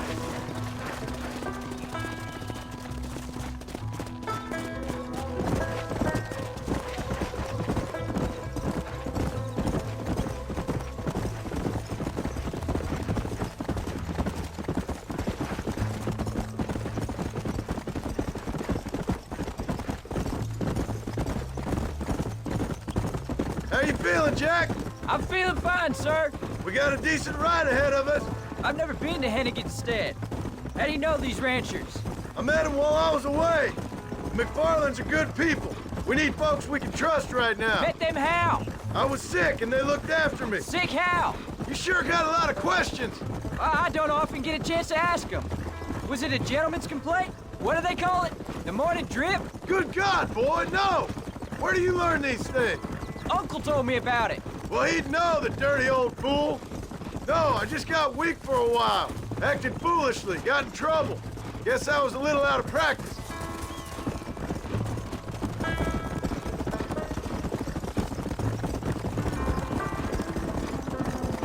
Hey, Pa! What? Where were you all that time? Where'd you go? What'd your mother tell you? She said it was some kind of important government business. That's about right. Some people thought I owed them some favor. Why did they take us away? They thought it wasn't safe for you here by yourselves. Those men harm you? No, they're okay. Some of them even told me stories. I think I'd like to be a government man one day. Or a politician. I'd rather you chose an honest profession. Like you mean? I know I ain't been the best father, Jack. I made some bad choices. But all that life, it's over now.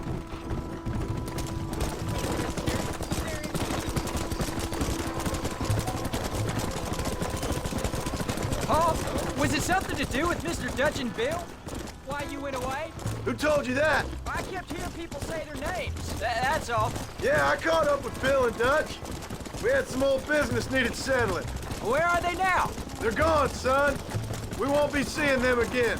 They were angry at you, weren't they? That's why we had to leave. They was just good men who turned bad. I'll explain it to you one day. And what does that make you? I guess I'm a bad man who tried to be a good father. I don't know. Every man has a right to change. A chance of forgiveness. Ain't that what the good book says? You never read me the good book, sir. Well, I imagine that's what it says.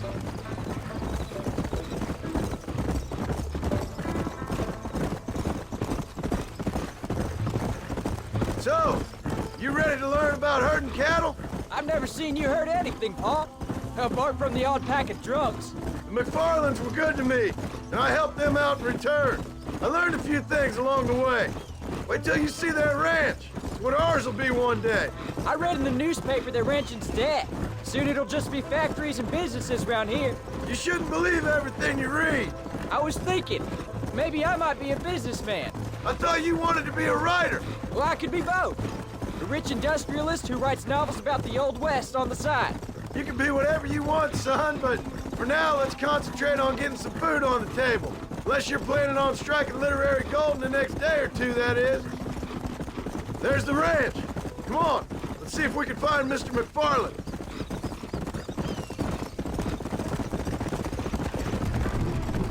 Whoa. Easy. John Marston. Now, there's a face I thought I'd never see again.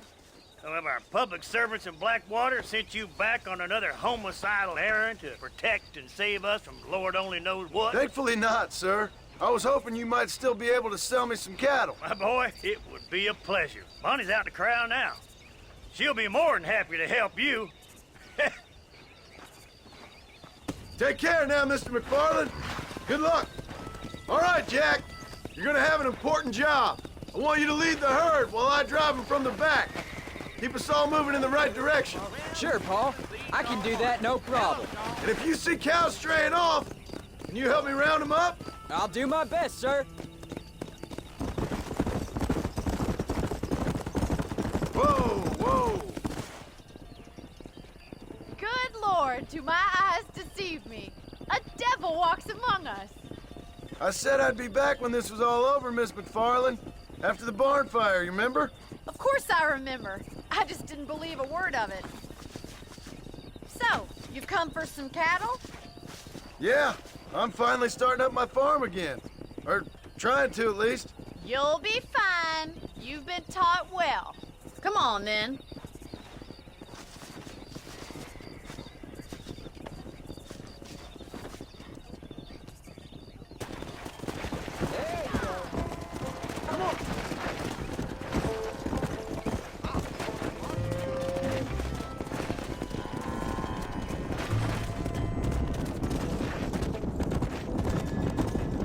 Head for the river, son!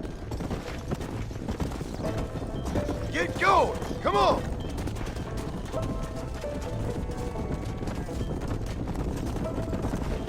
Move it up! I'll give you a hand to get them moving. Good luck, John. Come back and see us sometime. So, what happened? Last I heard you were headed for some exotic escapade in Mexico. It's a long story. Too long to tell without a drink in my hand. Back to the riddles, I see. And Mr. Williamson? Let's just say Bill and I settled our differences. Move! Come on! So, is this your boy? Yeah! Say hello to Miss McFarland, Jack! Hello? Ah, the arrogance of youth. He gets a little fur on his lip and he thinks he knows best all of a sudden. Must take after his father. Looks like you got him under control. I best get back to Pa. Nice to see you again, Miss McFarland. And thanks for everything. Funny, you don't. Whoa there. Jack! We need to move him across the river. Get a move on. Move! Let's go! Slow down! Giddy up! Come on! You're doing a good job, son! Just lead them straight up the hill towards home! Will do, Pa! Move on! Move on! Yeah! Slow it up now. Let's move here, my four-legged friends!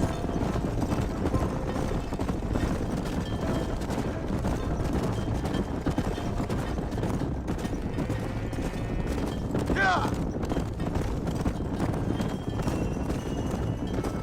Yeah!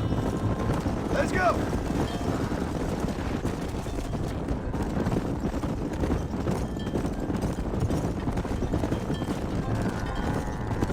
Forward! Go! Whoa! Come on, let's go! Let's go! Move!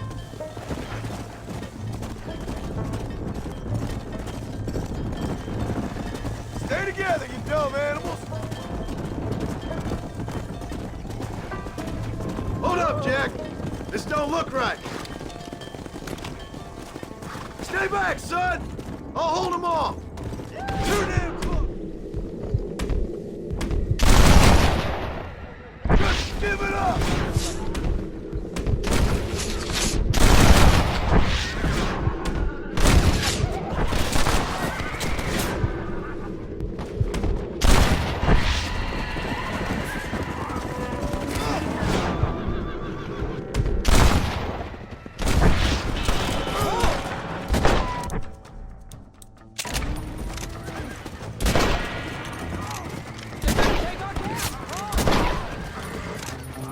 I think that's all of them.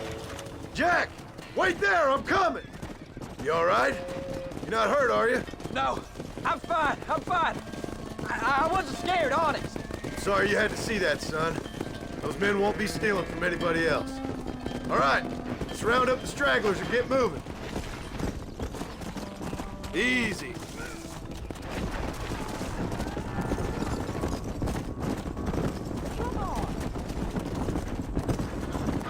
Jack, head left up the road towards home. I know where I'm going, Pa. Move! Move! Come!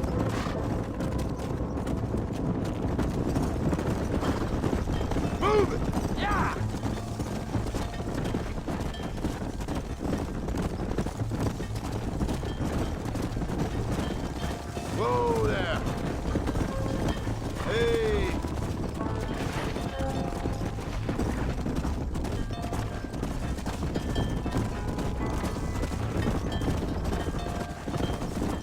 Keep it moving!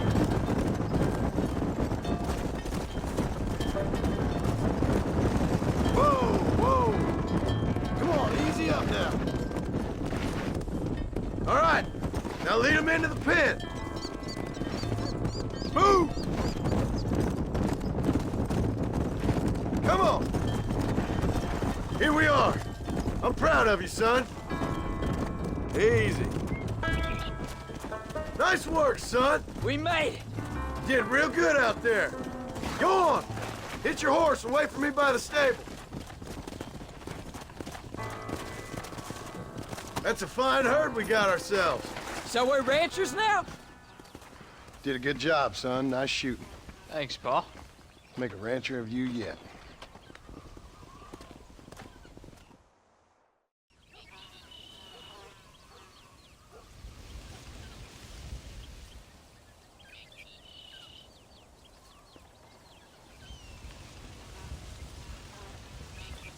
What's the book, boy? Nothing, sir. What's it about? Well, it's an adventure, sir. Set out in the West, and it tells this amazing story of how people killed the savage Redskins, and how this man, this brave man, hunts the man who killed his father. I'm glad you're enjoying it. Talking of adventure, how'd you like to learn to track elk? Really big ones in the valley this time of year. We could use the meat. Well, I know you'd rather read your adventures. Trust me, this can be very enjoyable in its own way. I suppose maybe it's a little less dramatic. So, let's go, come on. You may get to see me get gored by some massive wild beast. Then you can write a story about that. Very funny, Pa. I've forgotten how funny you was. Grab your things.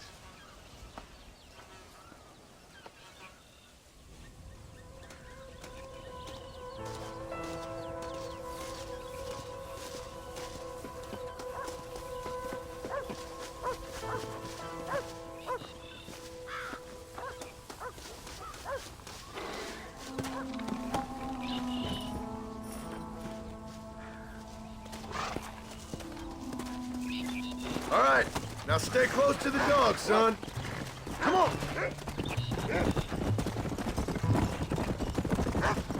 Slow up. When he finds something, you stay back and I'll show you how to make a kill. Whatever you say, sir. You sure you're ready for this? I guess so. Now the trick to hunting is calm and patient. You gotta think and move like an animal to catch an animal. A rifle helps, doesn't it? Elk don't stand still, son. I wouldn't know. This is the first time you've taken me hunting. Why you stopping? Come on. There's lots of things I ain't done with you. But I'm gonna try and make up for that. You don't seem too excited about this. What do you want me to say, Paul? Yippee? Are you sure you're all right? I mean, I know all that business must have been hard on you. It wasn't nothing.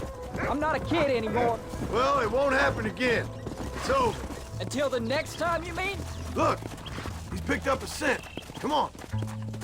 There won't be a next time. Don't make no more promises, Paul. I've heard them all before. You know, one time I hunted a bear up in tall trees. You never seen a bigger animal in all your life. I read this story about a girl who was raised by wolves. She'd hunt goats with them and everything. Sounds like a tall yarn to me. Taller than a boy being taken from his home, locked up in a dungeon. I'm just saying, maybe you spend too much time with your head in those books. Look, I see one. Yeah, I see it. This one's mine. Stay with me, son.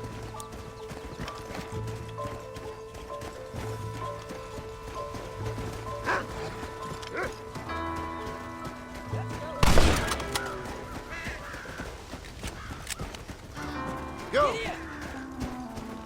Come on, I'll show you how to cut the meat. I thought it was gonna get away. That was great, Paul. You just gotta wait for the right shot, not rush it. Woo! That's a big one. This meat should fetch a decent price in Manzanita.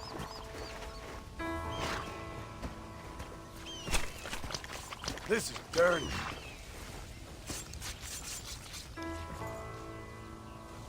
Hope you were watching. It'll be your turn next. All right, let's see if we can find some more. You can do it, Rufus! Come on!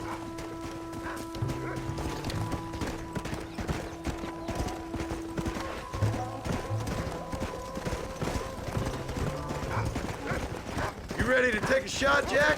Of course, Pa! Remember, it's all about timing. Wait for your moment. Don't snatch at it. I know! I saw how you did it! If you say so. All right. When he finds them, you take the lead. Good boy, Rufus.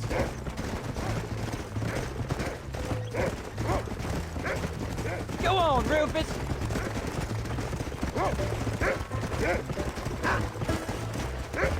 Go get him, boy! Come on, boy! Find us something!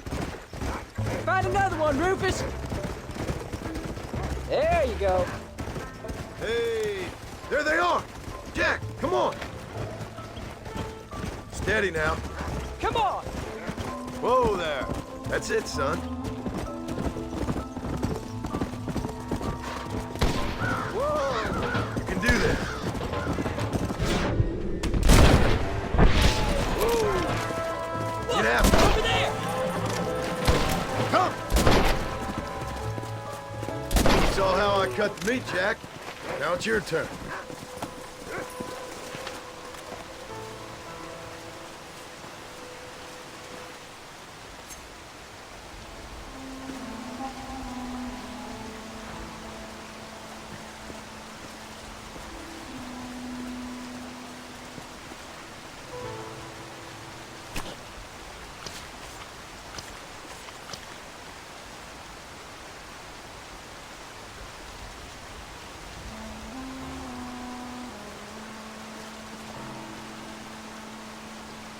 Nice work, son. You're a quick learner. Now, come on. Let's get this meat over to the trading post at Manzanita.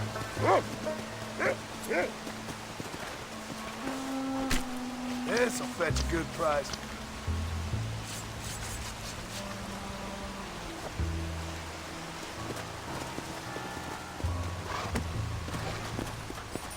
Did you see me?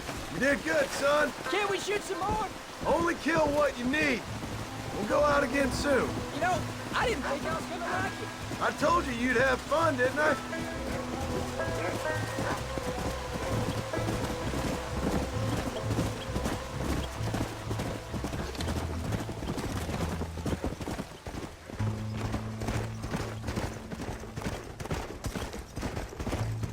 Let's go.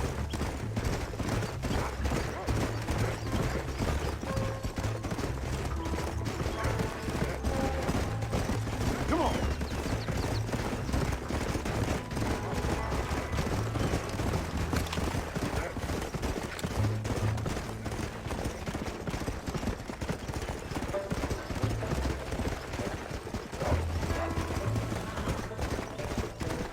Let's go. Slow it up now.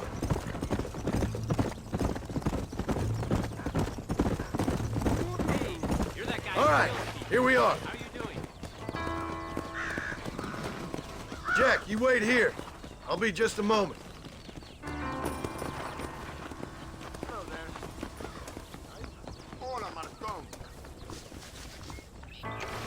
Always happy to see a customer. The whole world passes through here. You better believe it. Hello, sir. Always in the market.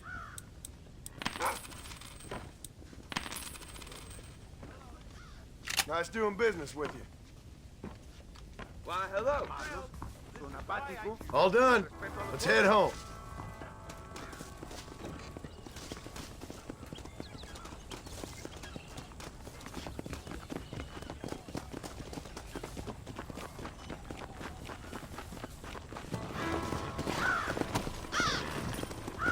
Come on.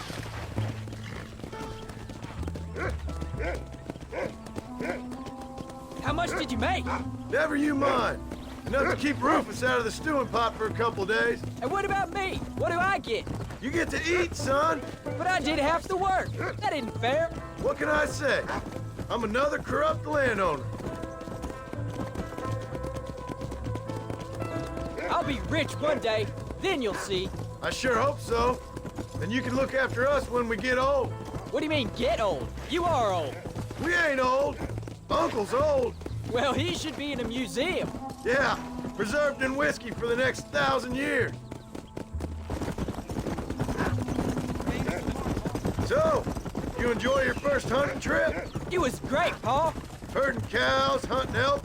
You're growing up. Proud of you. I always told you I wanted to help. You know, you and me, we work hard. We can make something of this farm. I'd like that. And thank you for looking after your mother. She said you were very brave. I tried to be strong, like you told me. But Ma, she can look after herself. She soon put those fellas in their place. I can only imagine.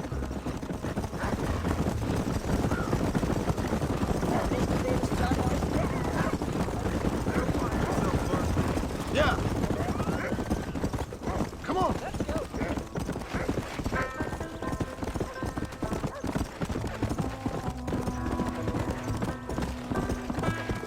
Oh, Pa, that was so much fun. I can't rightly believe it. Just like in the books.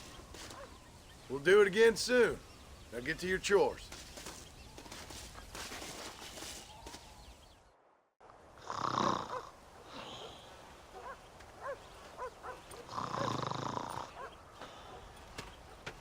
Get up, old man.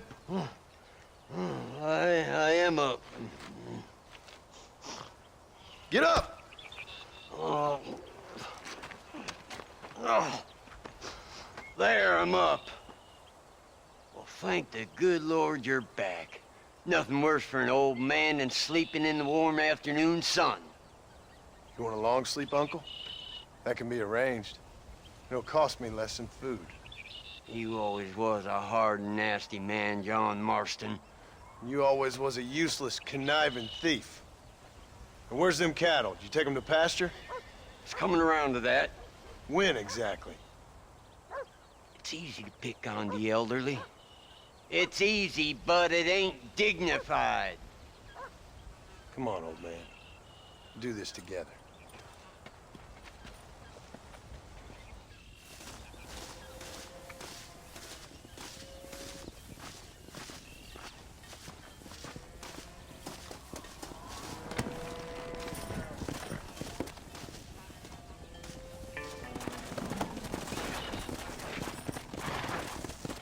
Go!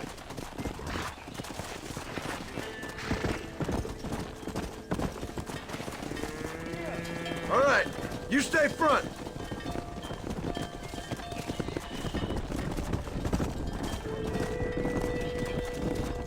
Come on. Let's keep it moving now.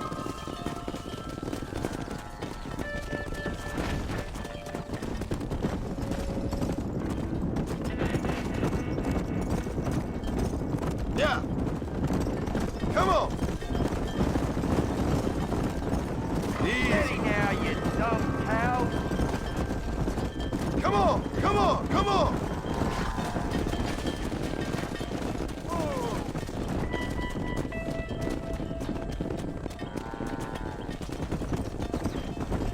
Come on.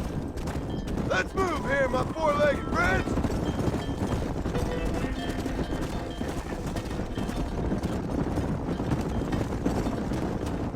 Yeah! Come on. Keep it moving.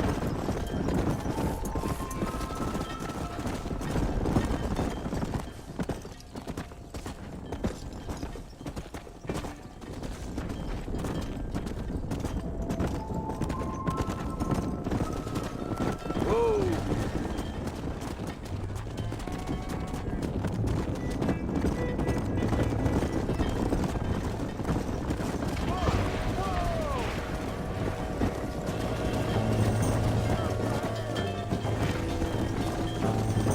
Slow it up now. Let's go.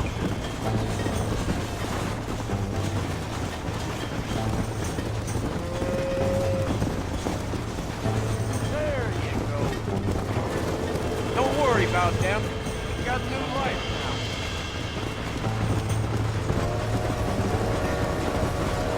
This goes to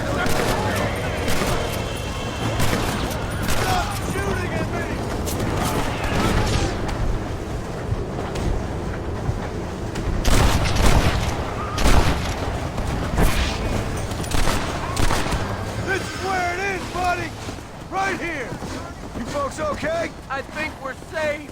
Thank you. I thought we were done for. Just helping out.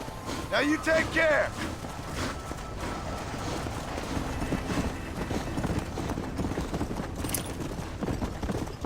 Come on. When will you listen to me, boy? You could have got yourself killed. Shut it, old man. Come on. Let's get this herd moving again. Give them stragglers a kick up the ass.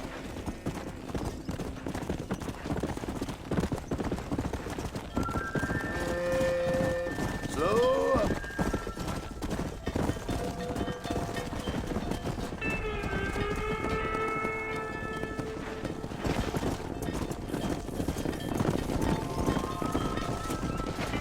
Get a move on. Hey. Whoa. Come on. Forward. That's it. Move it. Whoa there.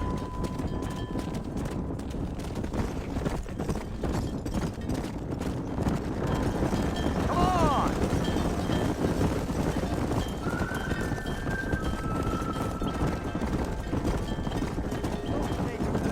Let's go. Whoa, whoa. Stay together, you dumb animals. Yeah. Whoa. Stay tight. Whoa there. Slow down.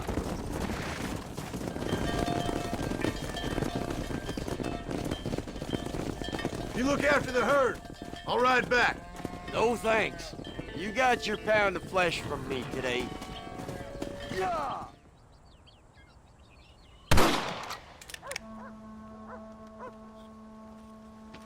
You're tensing up. I'm not. You are. Your back's tense and it's making the rifle jump. You're holding it wrong. Here, let me show you. I don't need you to show me, Paul. I guess not. Don't show me and you'll just run off again or something. It's better I teach myself. I ain't going nowhere. Whatever you say, Paul. Don't be like that.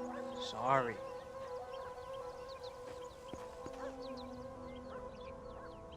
Wolf's been after the herd.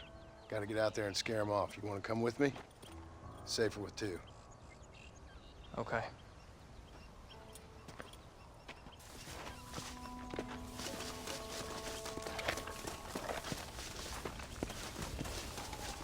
All right, let's go. Stay on Rufus now. Come on.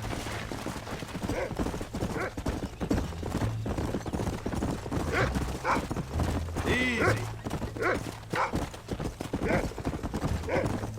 I can shoot. You know that. Why you gotta treat me like a kid? It's what fathers do. I'm just trying to look out for you. You can't just decide to be a father when it suits you. What about the rest of the time? Come on, Jack. That ain't exactly fair. 1 minute you're telling me to be a man, the next you're telling me I'm just a boy. It's gonna take a while for things to get back to normal. Normal? Was it ever normal? I don't know, but it'll get better, son. I promise. Whoa. There you go. I'm sorry, Paul. You don't need to be. I don't mean to be moody. I'm glad you're home. I really am. It's just every time you go off, well, I worry you're not coming back. I swear, if it was down to me, I'd never have gone anywhere. They can't make you, can they?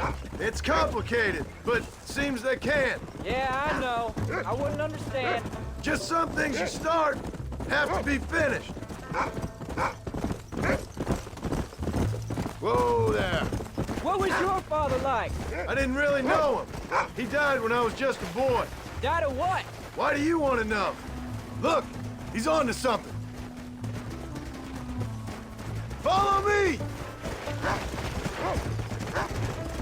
Let's go. Paul, is Uncle really your uncle? No, at least I sincerely hope not. He's probably lots of people's father, though. Well, why do you call him uncle then? Folks always did.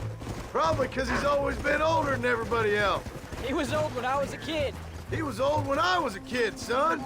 God must have had some purpose for keeping him on this earth, but I sure as hell don't know what that is.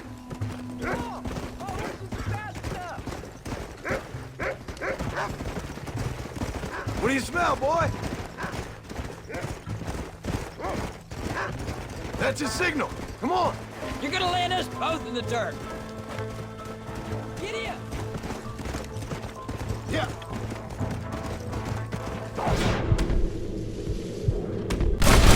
Son, it might turn on him. Get him, Jack! Come on. Come on, Rufus. Where are the others, boy? Here! Come on!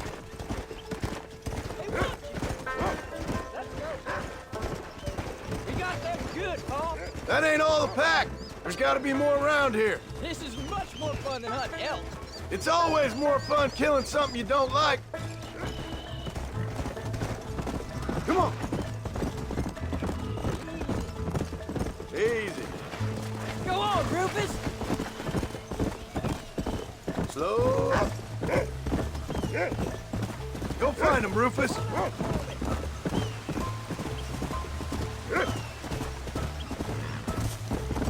Get after him, boy. Come on. Come on. You can find him, Rufus.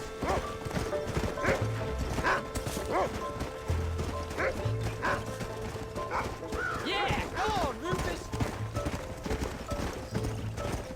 There you go. Hey. That's a good boy. Wolves! I see him!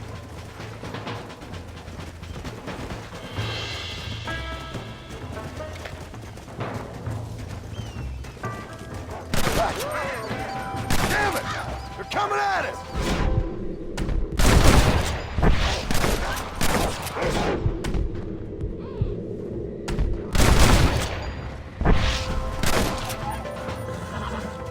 Stay alert now! Don't give up now. Let's keep moving. All right, we should head back now. We got out further than I thought. How many do we kill? They won't be after our cattle for a while. That was some good shooting, son. So can I go out hunting by myself now? Hold on there, cowboy. You ain't ready for that yet. One step at a time. Ah, please, Paul. We'll go out again soon. Catch something nice for your ma to cook. I reckon I can kill a bear, no problem. I ain't gonna tell you again, Jack. You don't leave the farm without checking with me first, you hear? Yes, sir, I hear you. Easy. Paul, can I ask you something? Of course. Were you a murderer? What? That place where they held us. Ma shouted out guard one time, and he yelled that you were a murderer. Maybe. But I live my life believing there's a difference between killing and murdering. Not for the person who's dead. No. And I guess I've been both. That's how it goes. We all do what we have to survive. Sometimes it ain't pretty. And in the end, we pay the price for what we did. Like those rustlers who attacked our cattle? Exactly. Look, when I was a kid, things were different. Rules were different, but that's over now. You know, we could be outlaws, you and me. All we did was kill a few wolves. Well, I read a book about a father and son who robbed banks. One arm Willie, that was his name. I'm happy with my 2 arms, if you don't mind. Just imagine it, though. John and Jack Marston was wanted men in the wind. And what about your mom? Well, I mean, we still come home. You live in a dream world. It ain't like they tell it in books. And it ain't no way to live life. It was ugly and brutal. All right, jeez. I was only joking around. You'll have a farm of your own. You can read and write. Don't waste your life, son. Don't live like I had to.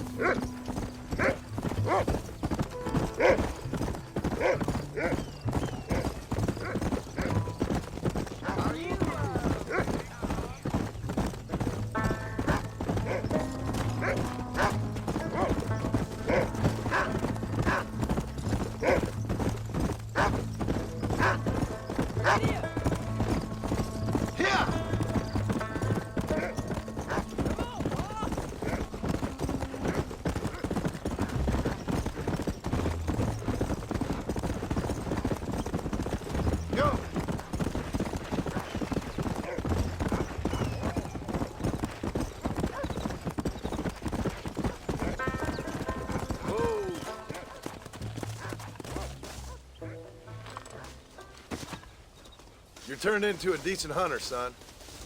But try to stay out of trouble.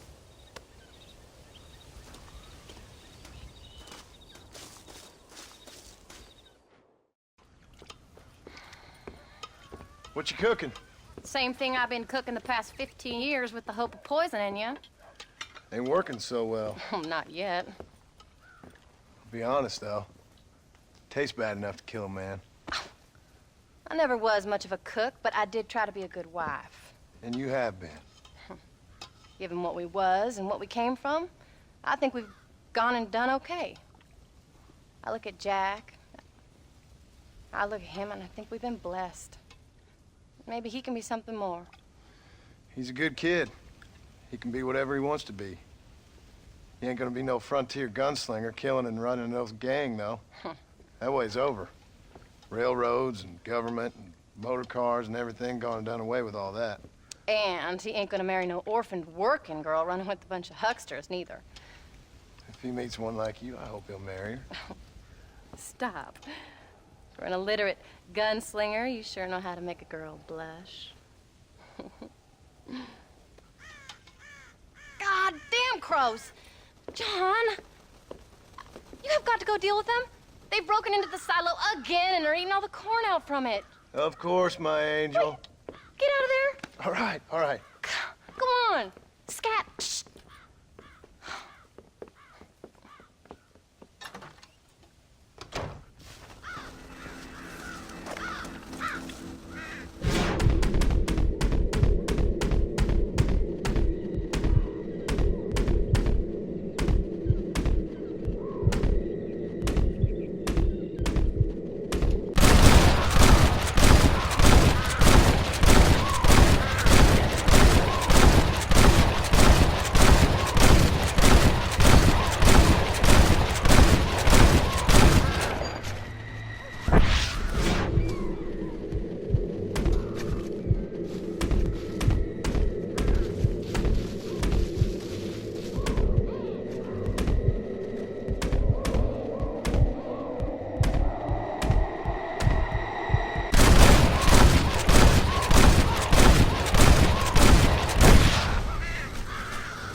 Finally.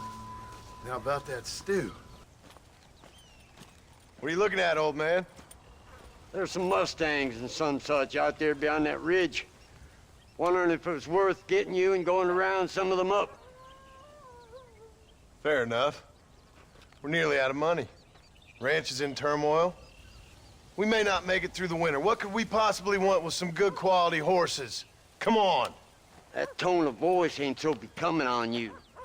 Makes you seem all pent up and angry like some Blackwater would-be business tycoon with a bad case of hemorrhoids. I'll give you a bad case of someone just shot me in the head if you don't hurry up. Are you gonna mount up, kid?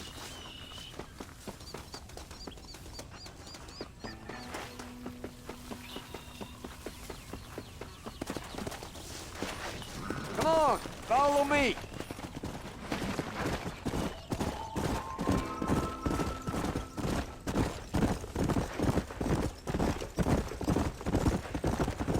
Why you gotta act so biggity all the damn time? What happened to you? What are you gonna do? Just look at them horses all day? Well, God forbid I'd do anything around here without checking with His Royal Highness first. Yeah, you're real good at watching. That's about all you're good for, apart from bending your elbow. I can't do right for doing wrong. You're an ungrateful bastard, you know. I did my best when you was gone. Your best is like anybody else's worst. Come on, I'm getting old. I gotta start taking things easy. You've been taking things easy for 40 years.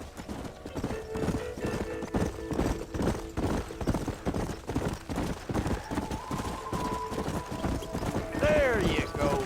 Look, there they are. Come on. It's all right. Almost got you. Steady now. Stop talking, damn it. That's it. Relax. You were wild. That's more like it. Whoa there. Might as well see if you can get us another one. Let's go.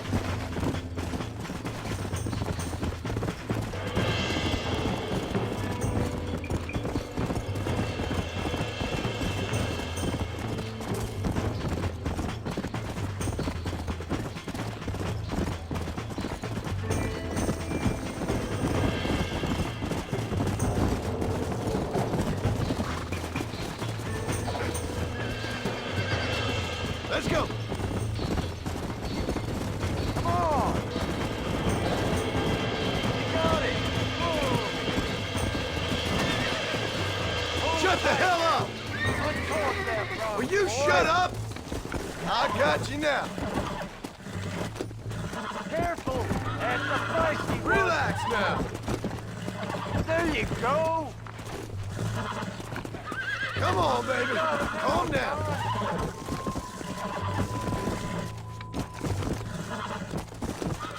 Calm down now.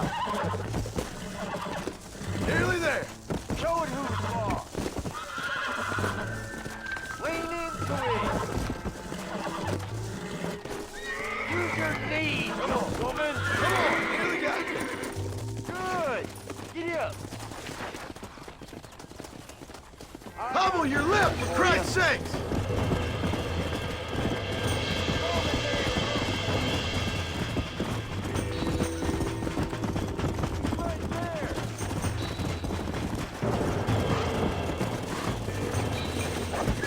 Now. Quiet, old man! You really ain't helping. Relax now. Nearly there. Come on, come on, come on. Ready now.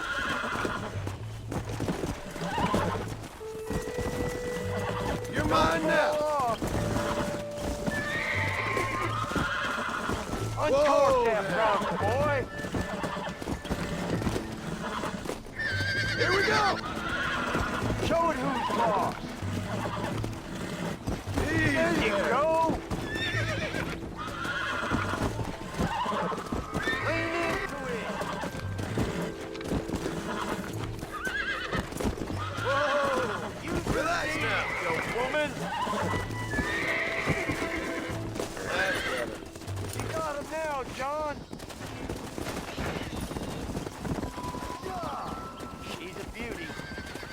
I think that's enough for now. Let's get him back to the ranch.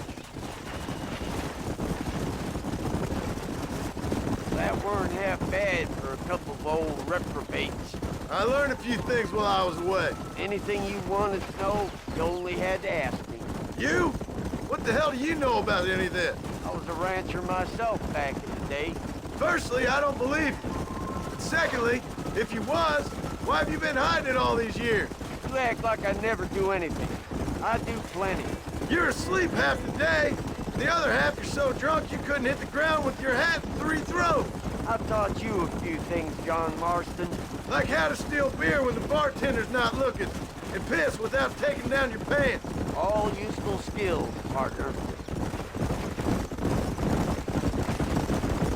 Look at these here horses. Fine as cream gravy. It sure will be nice to have some money in our pockets. Any money we make's going straight back into this ranch, not down your gullet. Oh, come on. I ain't working for free here. You ain't working at all. That's the problem, old man. What about today? And all them cattle I herded. I'm always sucking hind tit around here. You got food in your belly, ain't you? A roof over your head? You're so tight. You get out of bed to turn over so as not to wear out the sheets. Don't push your luck. A little bottle wouldn't hurt, though. Something to ease an old man's aches and pains. This is why they say you should never hire the people you drink with. Make sure there's enough fresh hay. We need to keep them strong. All right. Damn, a little gratitude wouldn't kill you.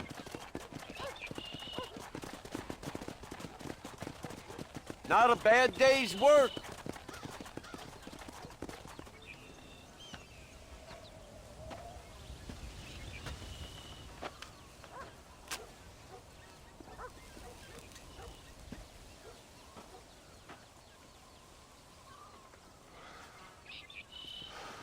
John! John! What is it, old man? It's Jack. The kid. The kid. Well, I just saw him out in the valley. Seems your tales of hunting got the better of him. He said he was going up the pass, track down that grizzly that's been seen up there. Kid can't hunt a grizzly. Thing will eat him alive. I know. I tried to stop him. But you're worthless as a lawyer at a lynching. Damn you, old man. This is my son. Anything happens to him, you'll wish it was you that bear attacked.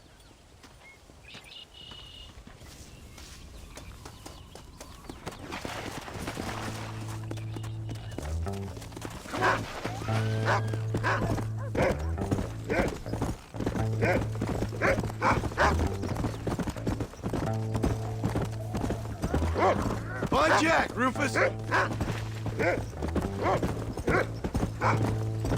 Whoa, whoa!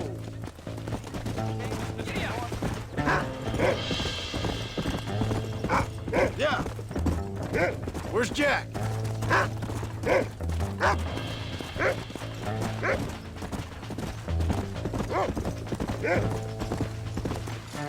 Whoa! Come!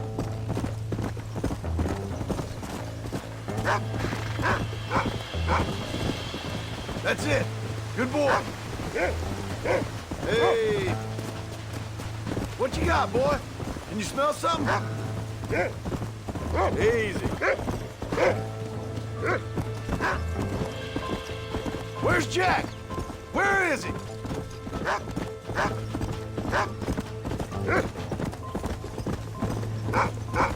Slow up.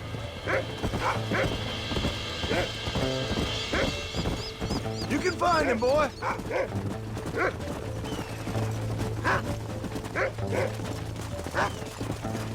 Go.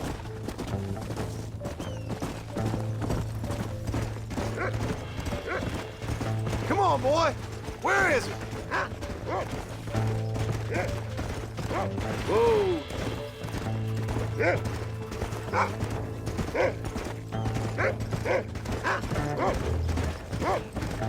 Come on, Rufus. Find Jack.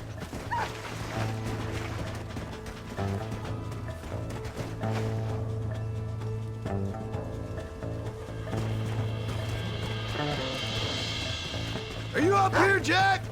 Jack! Answer me! Yeah!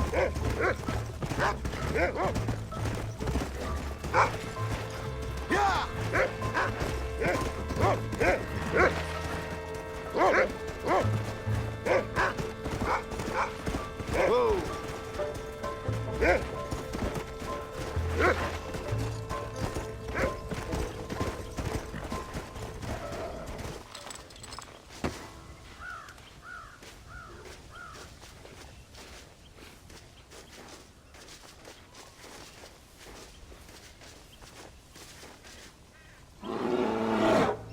Paul, help me! I'm hurt!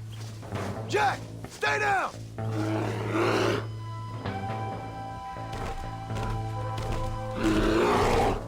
Don't move! Keep your head down!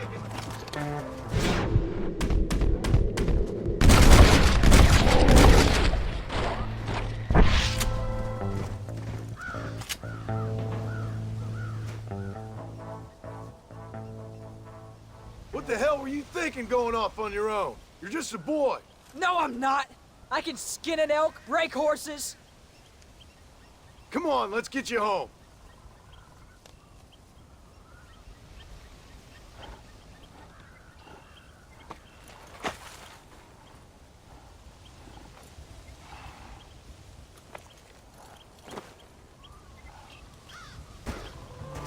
Now hold tight.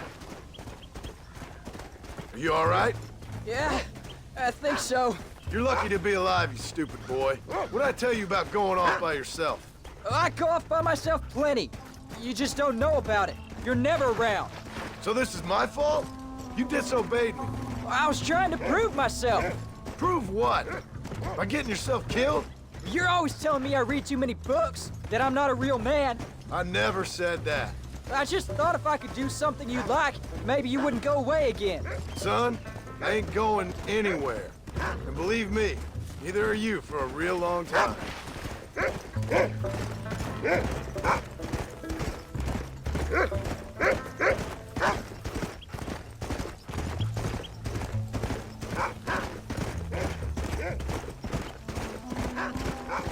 your mother gonna say? I'm sorry, Pa. Please don't be angry. I ain't angry. I'm disappointed. Don't you ever run off on your own like that again.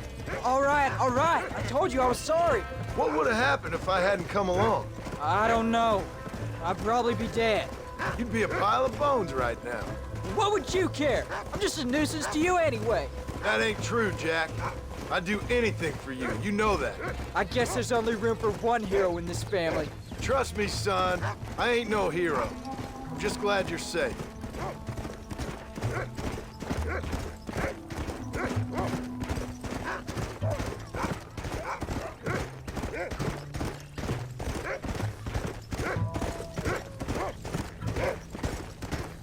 Going after a grizzly? What were you thinking? You've only been hunting twice. I'm not a little kid anymore. What were you doing at my age? Bad things. Things nobody should do. But your ma and me, we didn't have what you have. Yeah, I know. I should be grateful. I'm not asking you to be grateful. I'm asking you to do what I say before you get yourself killed. It's always one set of rules for you and another set for everybody else. You think I don't know what you did back in the old days? I'm not stupid. You could have fooled me. You think I didn't sit up and listen to Dutch and Bill telling all those stories? You think I don't know who you are? It ain't no secret I didn't get these scars falling over in church. But nobody tells me anything. You and Ma pretend like nothing happened.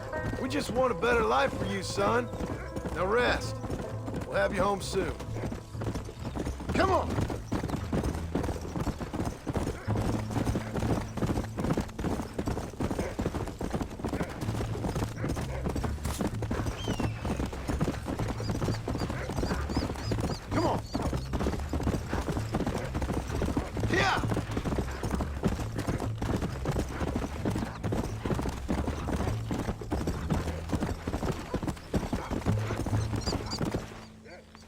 I'm sorry I made you worry, Pa.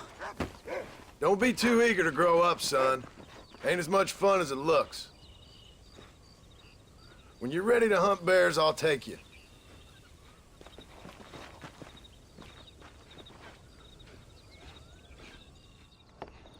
John, we got a telegram from some lady friend of yours, a Bonnie something or other. Something you ain't telling me? Bonnie McFarlane. She's a friend. Mm. Saved my life when I went after Bill and nearly got myself killed again. Oh, now you two's in the habit of sending each other letters. How very nice. It weren't nothing like that. What's it say? I don't know. I can't... Well, you know I can't read. Give it here. You read that thing out loud? I ain't hiding nothing. Dear Mr. Marston, stop. Need corn sacks. Stop. Emergency. Stop. Weevils and moths ate entire county supply. Stop. Can you help? Not exactly the most romantic request now, is it? I guess not. She saved your life, you say? Yes, ma'am. Well, then you're gonna have to help her and her family out. We've got a plentiful supply of corn sacks over near the silo. About the one thing Uncle didn't manage to have stolen while we was gone. Okay. Hurry back, John. And John, what's she like? You know. A little bit like you, I guess. She's a woman in a man's world.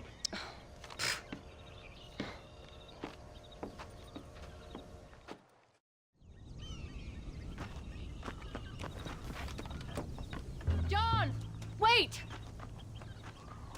I changed my mind. I'm coming with you. What are you waiting for? You better hurry.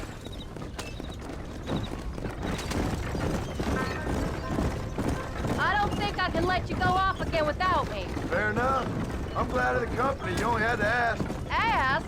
I was waiting for you to ask me. I thought you'd want to keep an eye on the boy. Oh, while you were off cavorting with cowgirls in the next county? I don't think so, John Marston. You only just got home. That Jack has seen enough of me for a lifetime. So, is she married? This Bonnie McFarlane? No. What does she look like? I don't know. Pretty normal, I suppose. Normal? What? Normal like me? No. Normal as in 2 eyes, mouth, nose, that kind of normal. Besides, Ain't no woman fine as you. A little flattery. Now we're finally getting somewhere. If you find yourself in a hole, the first thing to do is stop digging. Another pearl of wisdom from John Marston. I sure do miss those. I never took you for the jealous type, Abigail. I ain't jealous so much as curious. You heard what she wrote. It's just some corn. She saved my life, and she was decent enough to me, so I owe her this much at least. How did she save your life anyway? She found me half dead on the side of the road and took me to the doctor. Most folks would have left me there. Half dead from what? Bill didn't take so kindly to me visiting unannounced. Bill never did like surprises. How was he? Same as he was when we left. Angry and dumb. Taking his revenge out on the world. People down there was really scared of him. Of Bill? You gotta be kidding me. He was only frightening if he was afraid of dumb fools. Bill weren't so bad, but Dutch went crazy. Bill took it hard. For a while, we all thought we'd found something right. A better way to live, but it was just a lie. So you saw before they did. Maybe. But they was still kind of a family. A family that left you for dead. You knew the truth, John, and they hated you for it. Where did they take you? Who? Those government bastards. Where did they hold you and Jack? I ain't sure. They kept our eyes covered there and back. Can't have been too far from here, though. They treat you right? It ain't the first time I've had a gun to my head, John. You're forgetting your marriage proposal. Very funny. No, they learned pretty quick what would happen if they laid a finger on me. Sons of bitches. It wasn't them or being there. I didn't care about that. I've been in far worse situations. It was the waiting. I didn't know if you was coming back. Of course I was coming back. You were only supposed to be gone for a couple of days. It took longer than I thought. The only thing Bill and Dutch was ever any good at was not getting caught. I started thinking you'd gone back to them. That life's over. I hope you're right. Crack that whip, John, or we'll never get there. Bill, Javier, Dutch, they're all dead. You don't get more over than that.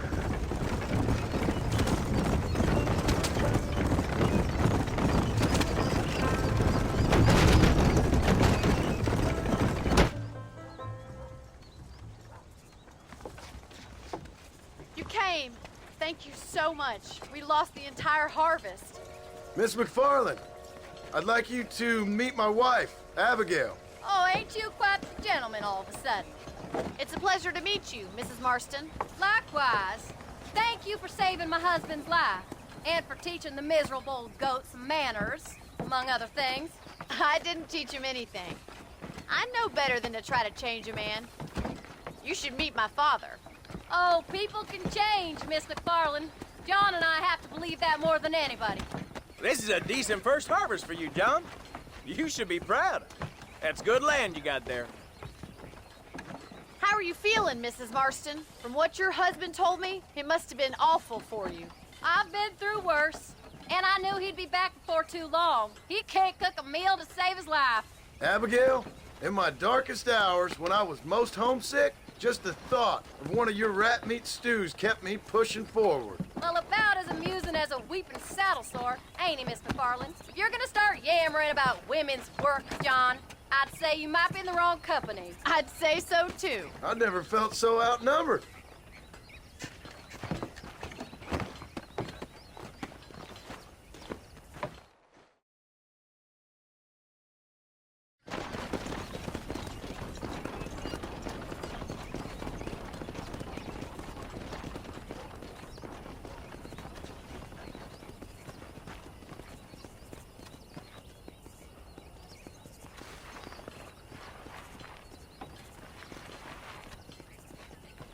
Ma'am?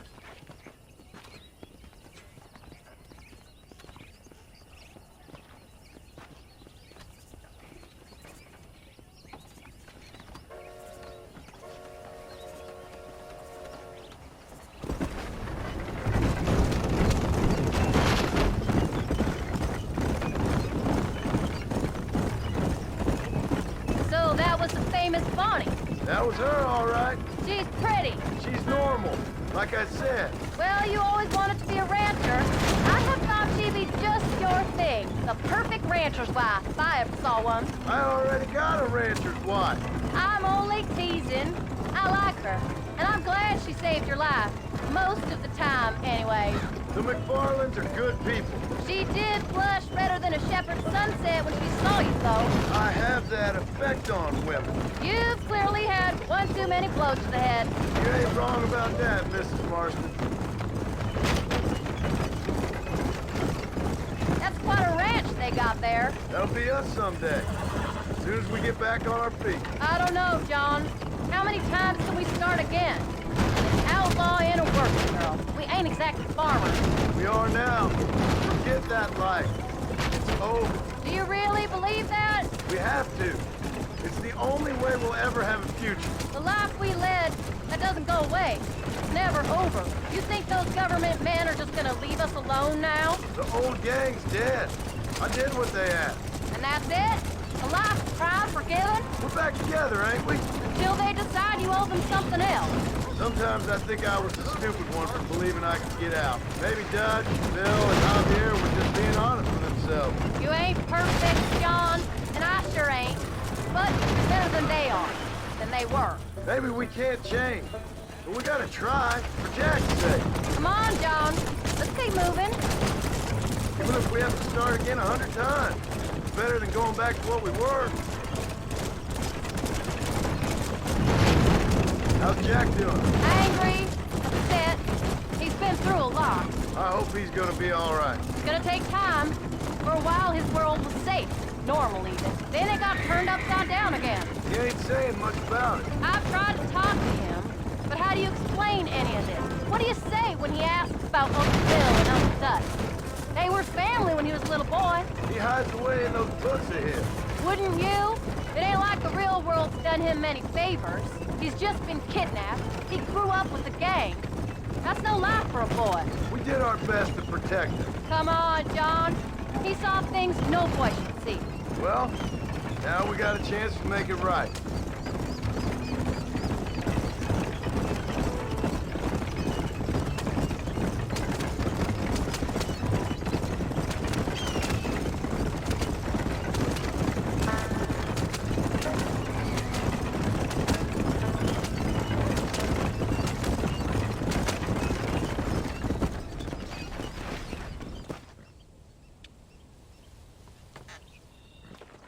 We did good today, John. I guess I better go fix us something to eat.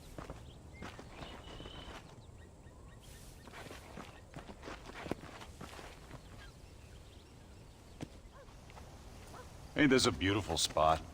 Sure. What are you doing here? My accounts. I'm an accountant. Is that so? In a way. What's your name? You know, it's the darndest thing. I can't remember.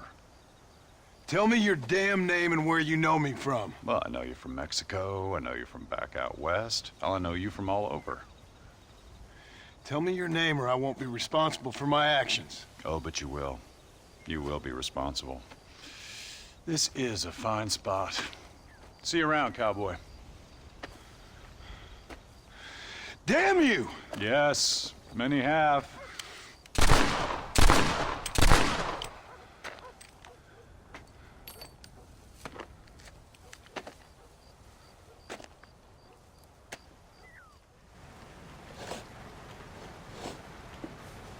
Hey, Jack. Hey, Paul. Need a hand with that? No, sir, I got it. Looks like you have. You know, you're real good with them tools. Thank you, Paul. We'll make this land real nice one day. Me and your mother will do our part. By the time your turn comes, hell, this could be the nicest farm in the county.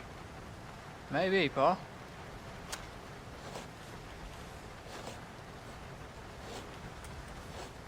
Just gotta learn to shoot straight or you'll get yourself eaten by some animal. Very funny, Paul. Thank you, son.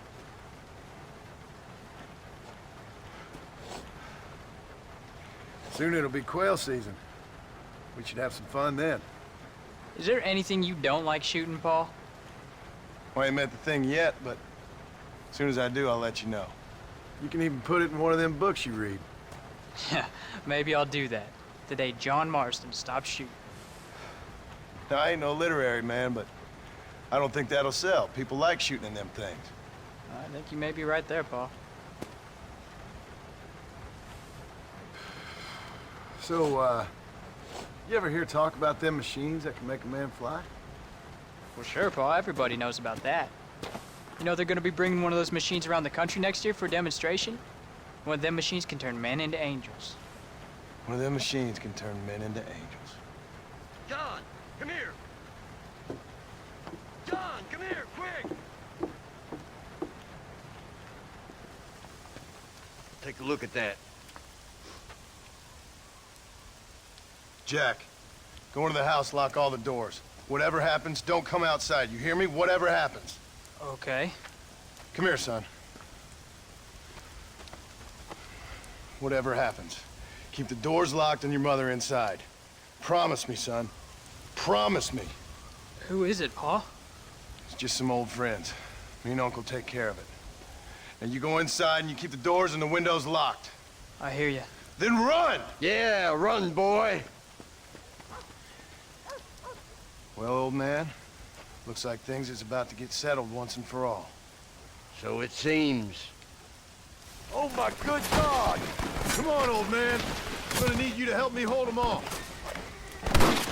I see you, son of a bitch. What the hell do they want?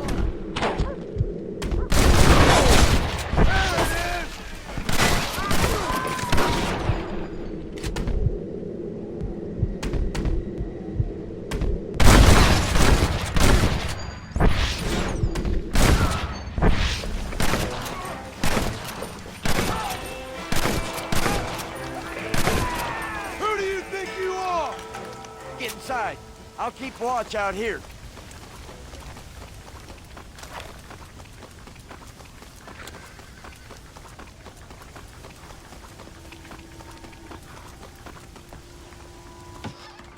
What are we gonna do now? What's wrong? What's happened? Stay inside, you hear? Like I said, there'll be more coming. Pa, what do they want? I don't know, son. Whatever it is, it ends here. Oh, look how many there are. They're gonna kill us, aren't they? No, I ain't gonna let that happen. Government. Don't move a damn foot!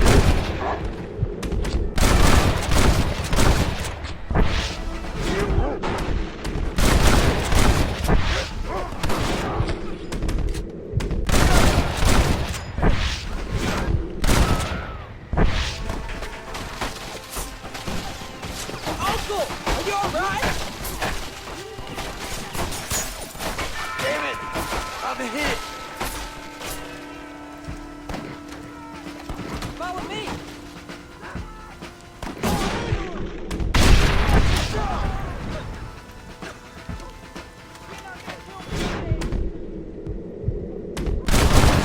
Just give it up!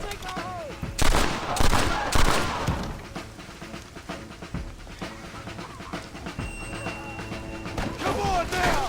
Stop that!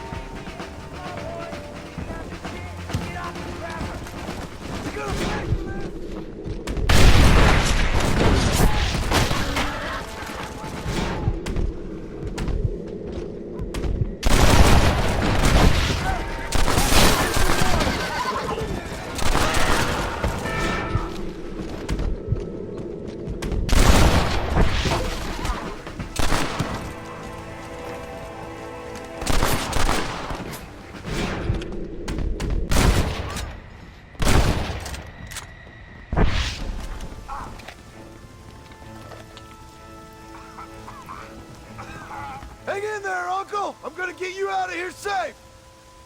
Ain't time, John. I ain't gonna make it off this porch anyhow.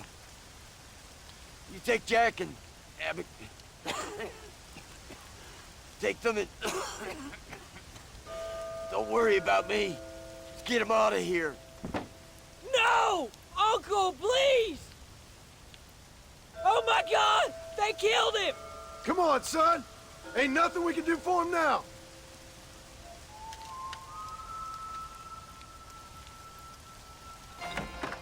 We're leaving the farm. I'll watch from the silo. You two go to the barn. Get the horses ready. John! I'll meet you there.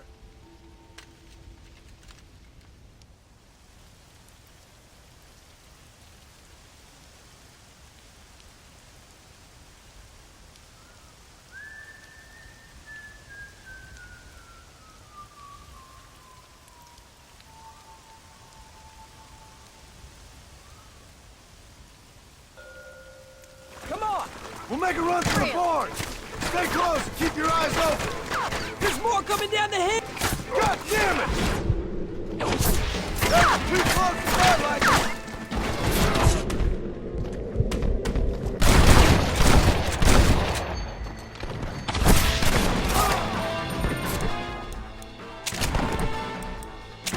You want to die? Move!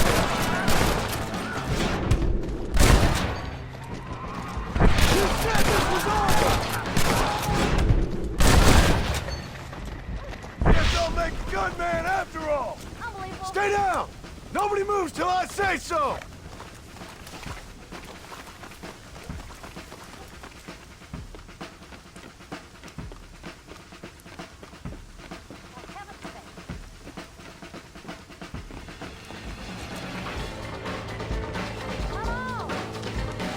I won't let you take him again!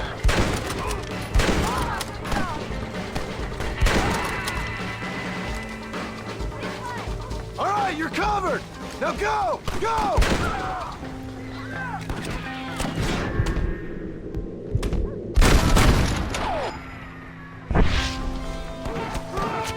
You two watch each other's backs!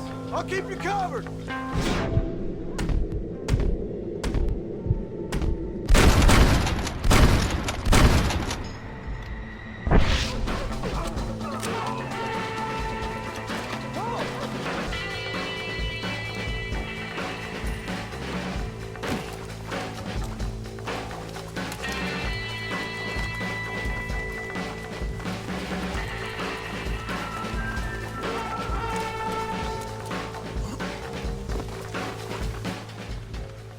Hey, come on.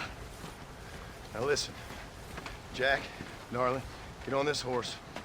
Get out of here. Go find a place to hide. You're coming with us, Paul. I'll catch up.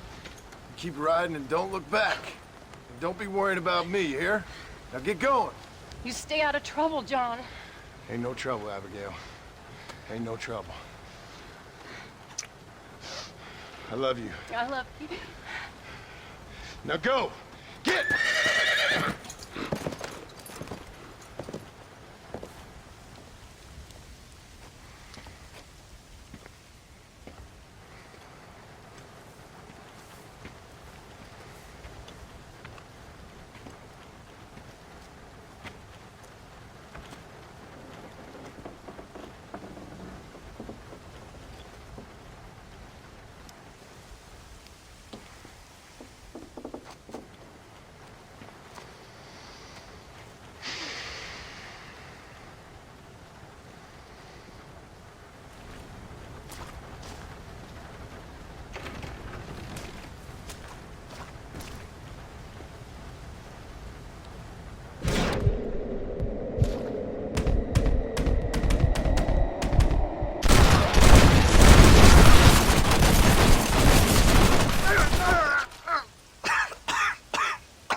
Did you hear that? Jack, we have to go back for Pa. Let's go!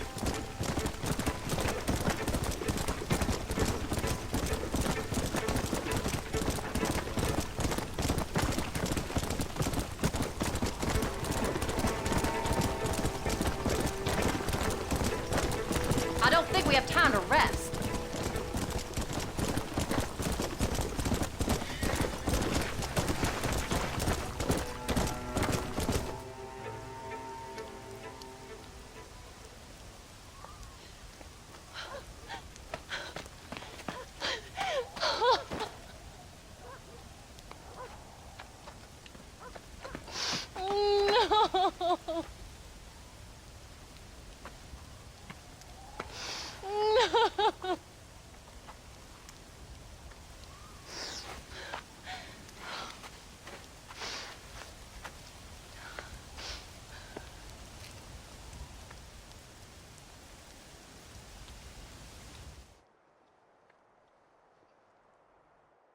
Oh, bury me not on the lone prairie where the coyotes wail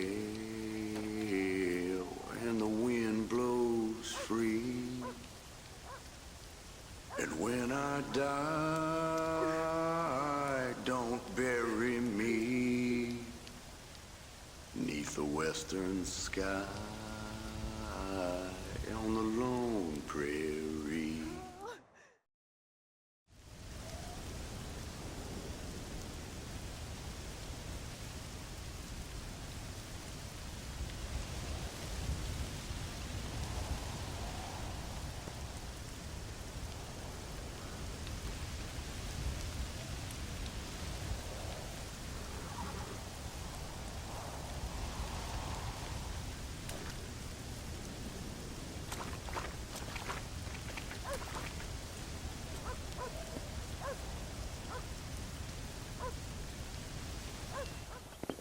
Hello, sir.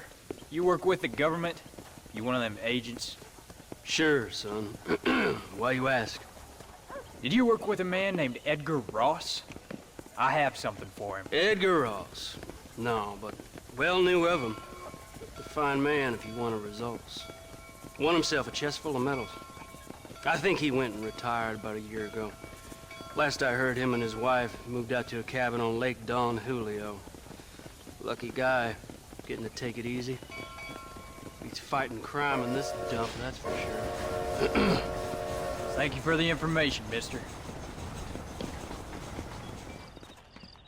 Excuse me, ma'am. Hello, young man. Hi. What are you doing out here? Are you out visiting the lake with your family? No, ma'am. I was looking to deliver a letter to Edgar Ross. Oh, that husband of mine. That bureau just won't get its talons out of him, even though he's retired. Edgar gave them some of the best years of his life. They ought to let him retire in peace.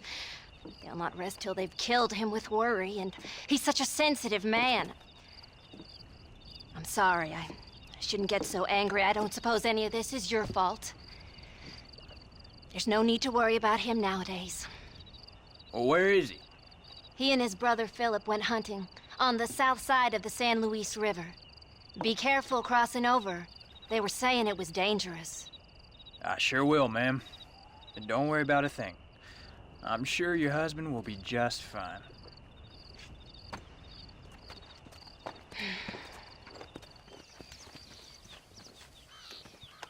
Hey there, mister. How's the hunting? Well, pretty good, son. Got me a few rabbits, coyote, elk. Still looking for some trophies for the parlor. I've got a letter here for Edgar Ross. You know him? I heard he was down in these parts from his wife. Of course I know him. He's my brother. Gone down river, duck hunt. Must be a pretty important letter to have come all this way. Oh, yes, sir. Real important. I'll be on my way home as soon as I deliver this message. You best be off then. Just don't get on his bad side. He's got a filthy temper. Excuse me. You Edgar Ross? Do I know you? Forgive me for startling you, sir. I have a message for you. My name is Jack Marston. You knew my father. I see. I remember your father. I've come for you, Ross. And you, boy, have sure as shit found me. You killed my father. Your father killed himself with the life he lived. You killed him. I saw you. You keep saying that. You sent him to do your dirty work. Then you shot him like a dog. And I'll shoot you like one too, you little piece of trash. Now get out of here before I kill you as well. I ain't going nowhere, old man.